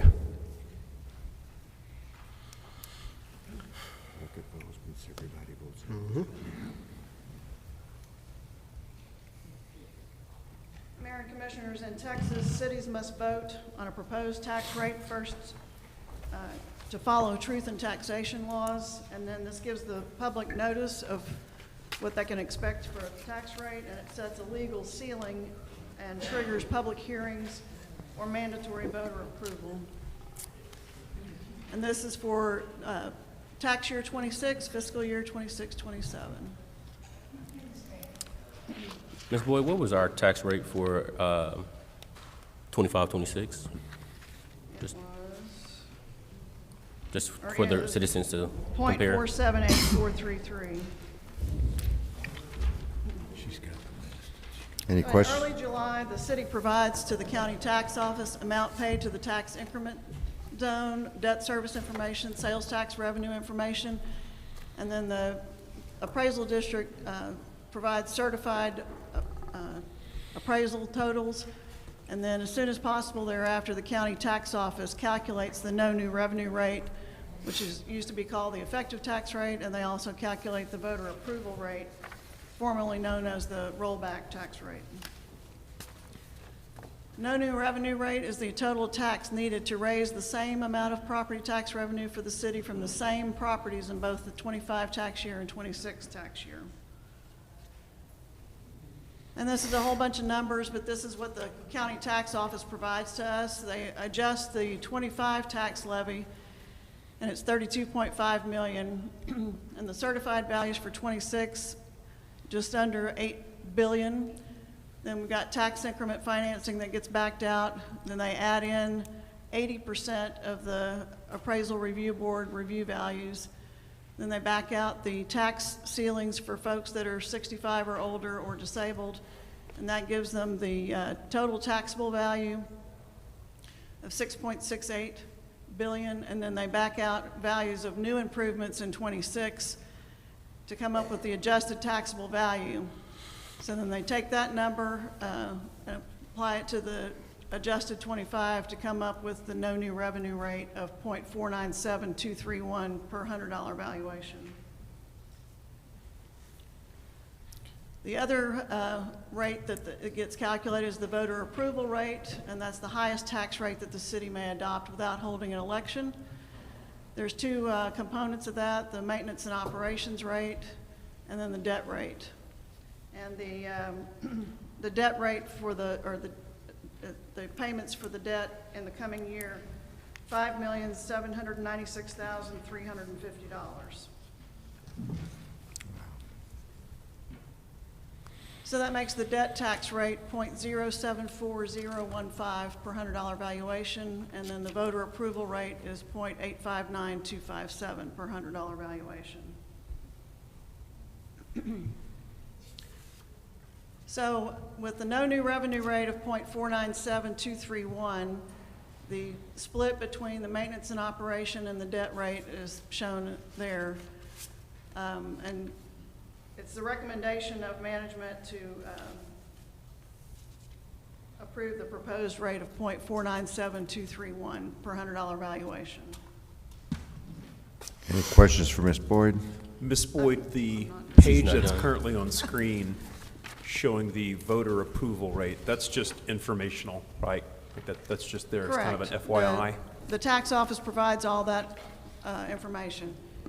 Currently, the city cannot exceed the no new revenue tax rate.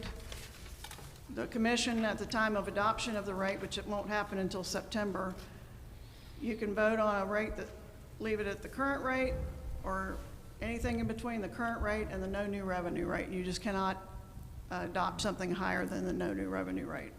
So then the change of 0.478, et cetera, to 0.497, it's almost close to flat, right? Like well, I did the math, it's maybe 3-4%.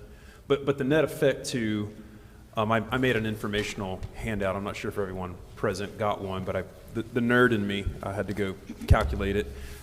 I think what I came up with is if a home's taxable value is approximately $190K, then assuming a tax bill at the current rate, the one that's in effect right now, would be about $913. It's almost even, Stephen. I think I came up with like it's $25 variance. Is that, you haven't seen my math, Ms. Boyd, but effectively the impact to the residents that might be assembled is it's almost nil. Is that fair? The difference between the current rate and the no new revenue rate is 0.018798 per $100 valuation. So it's not a big It's difference. pretty flat. Okay, relatedly, the Attorney General matter and audits, how are we tracking? Just a quick status report on audits. Are we almost done? We're still in the middle? The fiscal year 25 audit is currently ongoing. The auditing firm of Forvis Mazar is expected to be complete with the field work by September 18th, and then they will write the report. Okay, I think that's consistent with what you had told us before. So we're tracking. Yeah. Okay, then Mayor, that's all I had on this. Okay, so based on the property value of Texas City, it did go down from 6 billion something to 6 billion less than something. The two, can you, oh, she has it. Can you bring up that slide, Ms. Boyd? Yeah. So we went from 6.6 billion to 6.5 billion, a drop of 1,050,000 almost. 1,050,000,000. Just to give you an idea, $152 million in adjusted taxable value. So if we leave the no new tax revenue as it is, what is the difference that the city will raise this coming fiscal year? Well, let me go to that slide. So this slide shows you the tax levy calculation without new improvements. And it shows the total tax levy with the proposed rate at 34 million. And there's the splits between the maintenance and operations. And INS stands for interest and sinking, another terminology for the debt rate. And then what we budget with is the tax levy calculation plus the new improvements. So, and then I also factor in that the under appraisal review board review, that 100% of that will be resolved, as opposed to the county tax office assumes 80%. Historically, it's been more than 80%, so close to 100%. So that's why I factored in 100%. So the grand total of all that, taxable value with improvements, is $6,780,108,648. So the tax levy is $35.2 million. And the reason why the no new revenue rate is higher is because the property values went down.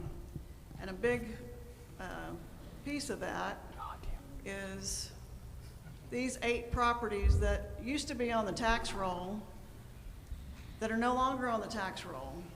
They are now owned by Texas City Housing Authority. So if you look at the revenue lost for the city from all 8 properties, it's a loss of $888,712. I backed out number 8 because the other ones are in calendar year 25 and January of 26. It's a revenue loss of $714,075. Wow. And the Texas City Housing Authority is not, the accounting for that and all is not done by the city of Texas City. They have a separate board. Ms. Boyd, Yes. are you still going on with your presentation? No, I'm done. I would like to say I apologize for interrupting you in the beginning. I thought you were done. I know that can be frustrating and distracting. How did this come about to where it came off our tax roll and onto Section 8? That's a very good question. I don't know. Was that voted on by the commission, or it was just acquired? Excuse me? Was that voted on by the commission, or was it No. just, it's was just not acquired? voted on by These the things were commission. owned by private owners, and the housing authority bought them, Right. right? my And so by the housing authority buying them, they came off the tax rolls, and so we just, there was $178 million in value that just disappeared because the housing authority is buying private sector properties. These properties are not on the tax roll anymore. And the housing authority only has to be the primary owner. They don't have to buy the whole thing. They just have to be the primary owner, right? And the I'm not effect then is asking. it's no longer I'm not taxable. asking. I'm not asking, I'm just saying. Yeah. Don't worry about it. And then, so there's 2 things really that have really affected us. That's really gonna make a difference, and that is this, of course, and the CO, because that's a cost as well. The interest, that's gotta come from somewhere. We've taken on debt and we're losing So revenue. fortunately, this happened and that happened, And the city's but we'll get competing against past it, but private that's where we business. are right now. Yeah. That's my take. Yeah, I have a question, if anyone else? Any more questions for Ms. Boyd? Commissioner Knox Go has ahead. a I have one, and kind of going off of what Commissioner Sharp just mentioned, and some other residents who spoke during public comment. I hope you got your tap dancing shoes on like Doug, but could you just, in your professional opinion, since there's been so much conversation about the financial health of the city since you've been back and what you've, looked through, what's your opinion on our financial health? Are we in distress right now, or are we? I do not think the city is in distress. However, that being said, I'm not comfortable with the fund balance amount. That's not to say we don't have a healthy fund balance. The city does. But since the 25 audit is not complete, That's why when I posted the proposed budget, I put an asterisk that says unaudited, subject to change, because we don't know what it is yet. But I do not think the city is in financial distress, no. Do you think it'll be in financial distress with us taking on this CO? I don't think so, but I don't want to speculate until we have the audit back. audited numbers. And since you bring that up, what is your feeling of how is that looking, the audit? Not sure if you keep in contact or communication with them as they go through the audit, just if they've been Right. kind of reporting anything back to you. City staff we've been providing daily, we provide information to the auditors, information that they typically request from anybody, any city that they audit, and we provide that information. We are, doing typical year-end entries that should have been done at year-end of '25. Anyway, we're getting caught up. It's been quite the task, but staff has worked diligently to get everything back on track. I mean, that's our goal, and we're still working toward that. I have not heard any change from the auditors as far as changing the date that they plan to be finished, so that's good. If we weren't providing what they needed timely, then they would have a different, end date for us. But right now, they are still on track for September 18th. Okay, and Ms. Boyd, I would like to say I just appreciate your efforts along with your team on ensuring that we're getting caught up on everything and that we don't fall out of compliance, and that you can confidently say right now we're not in any financial distress. So, thank you. Hold on. And I yield the floor to my colleagues. Mr. Boyd, are you saying that we're not going to pay any interest on this loan next year? I didn't say that. So we will have a cost because of that loan? Yes, but that was not Commissioner Knoxon's question. I didn't say it was. I'm just clarifying it. So it is an expense that we would not have had. Well, if we had not. It's obvious, right? Excuse me? It's obvious, right? If we wouldn't have taken the loan, we wouldn't have the expense for the loan. That's so. Yes, I know. Right. I didn't say otherwise. Okay, great. So we have two things that are affecting us that are out of our control. This and the CO. Those are the two, yeah. And the lesser property value of the, Right. And the property value. there's three things. And the what? Excuse me? And the property value. Yeah. Yes. But we can get the property value by doing the no new revenue tax. I mean, we can get the money back from the loss of the property value by doing the no new tax rate. Yes. To make up for that. That's why the no new revenue rate is higher. Now, is there anybody here from the Housing Authority? No. No? To answer any questions? I just was wondering, some of these, like number 2 says the veranda is land only. Why would the Housing Authority buy just the land? Are they planning on building? There's tons of questions from that. Those are questions I can't answer. Yeah, we're taking this to a whole different level. Yeah. The thing that we're here to discuss is, and what is the recommendation of the Finance Department on the recommended tax rate from your office? The no new revenue rate of 0.497231 per $100 valuation. Thank you. At this time, is this a proposal, and then in September, we will? Correct. This is strictly a proposal, and then it gets posted as the proposed rate that Commission has voted on. And then in September, I'll bring this back before Commission, and that at that time is when you will adopt either the rate that you proposed or something between the current rate and the no new revenue rate. What's your pleasure, Commissioners? Make a motion to approve. I'll second it. A motion and a second. Any discussion? All in favor, say aye. Aye. All opposed, same sign. It's a record vote, sir. Oh, individual by record vote. Sorry about that. Commissioner Knoxon?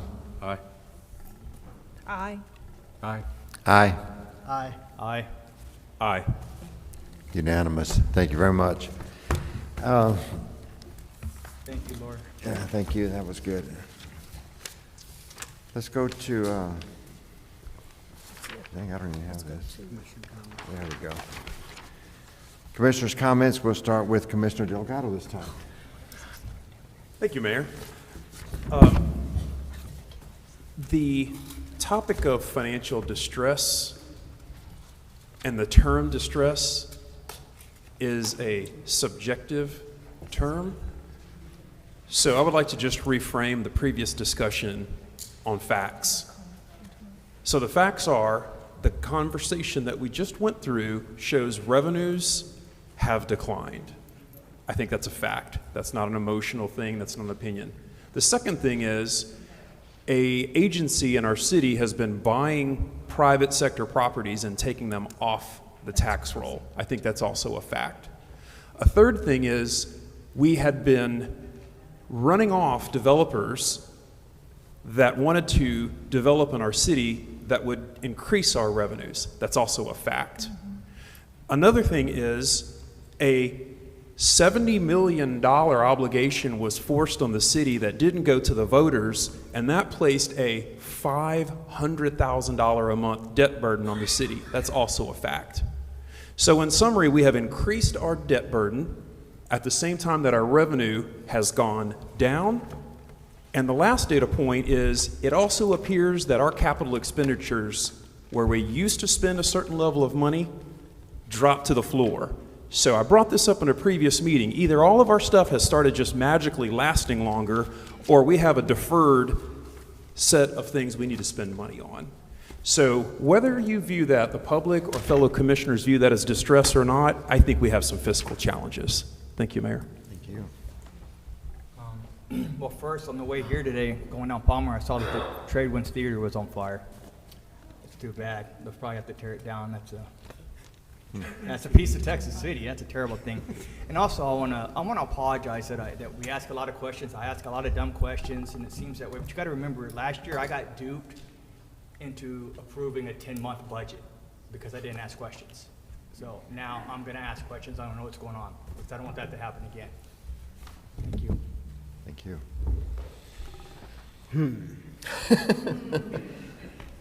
Okay. Most people that know me that I don't like to speak in public very often. I'd rather sit and watch and let actions speak more louder than words ever could.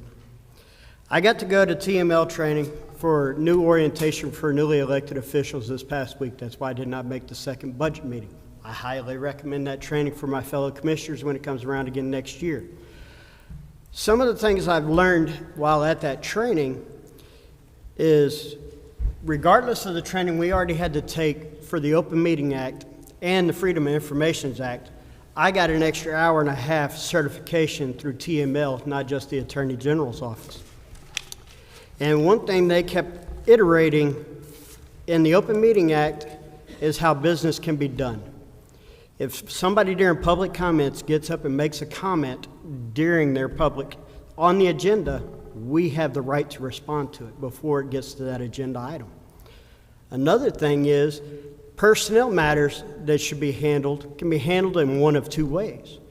One can be behind closed doors in an executive session where it will be recorded and minutes recorded, or if it can't be handled that way, it can be put on a public agenda item and discussed in the public.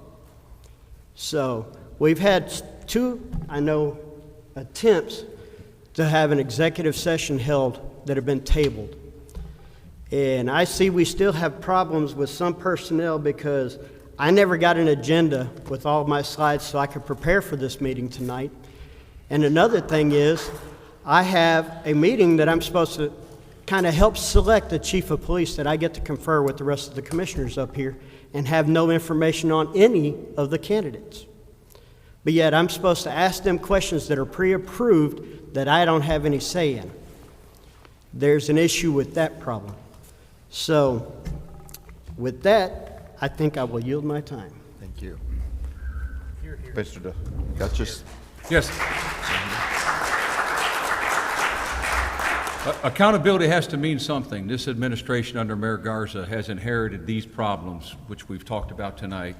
and we got to deal with them. We've got some tough questions coming up, whether we're in distress or not. They're questions we have to answer, and we're going to deal with them.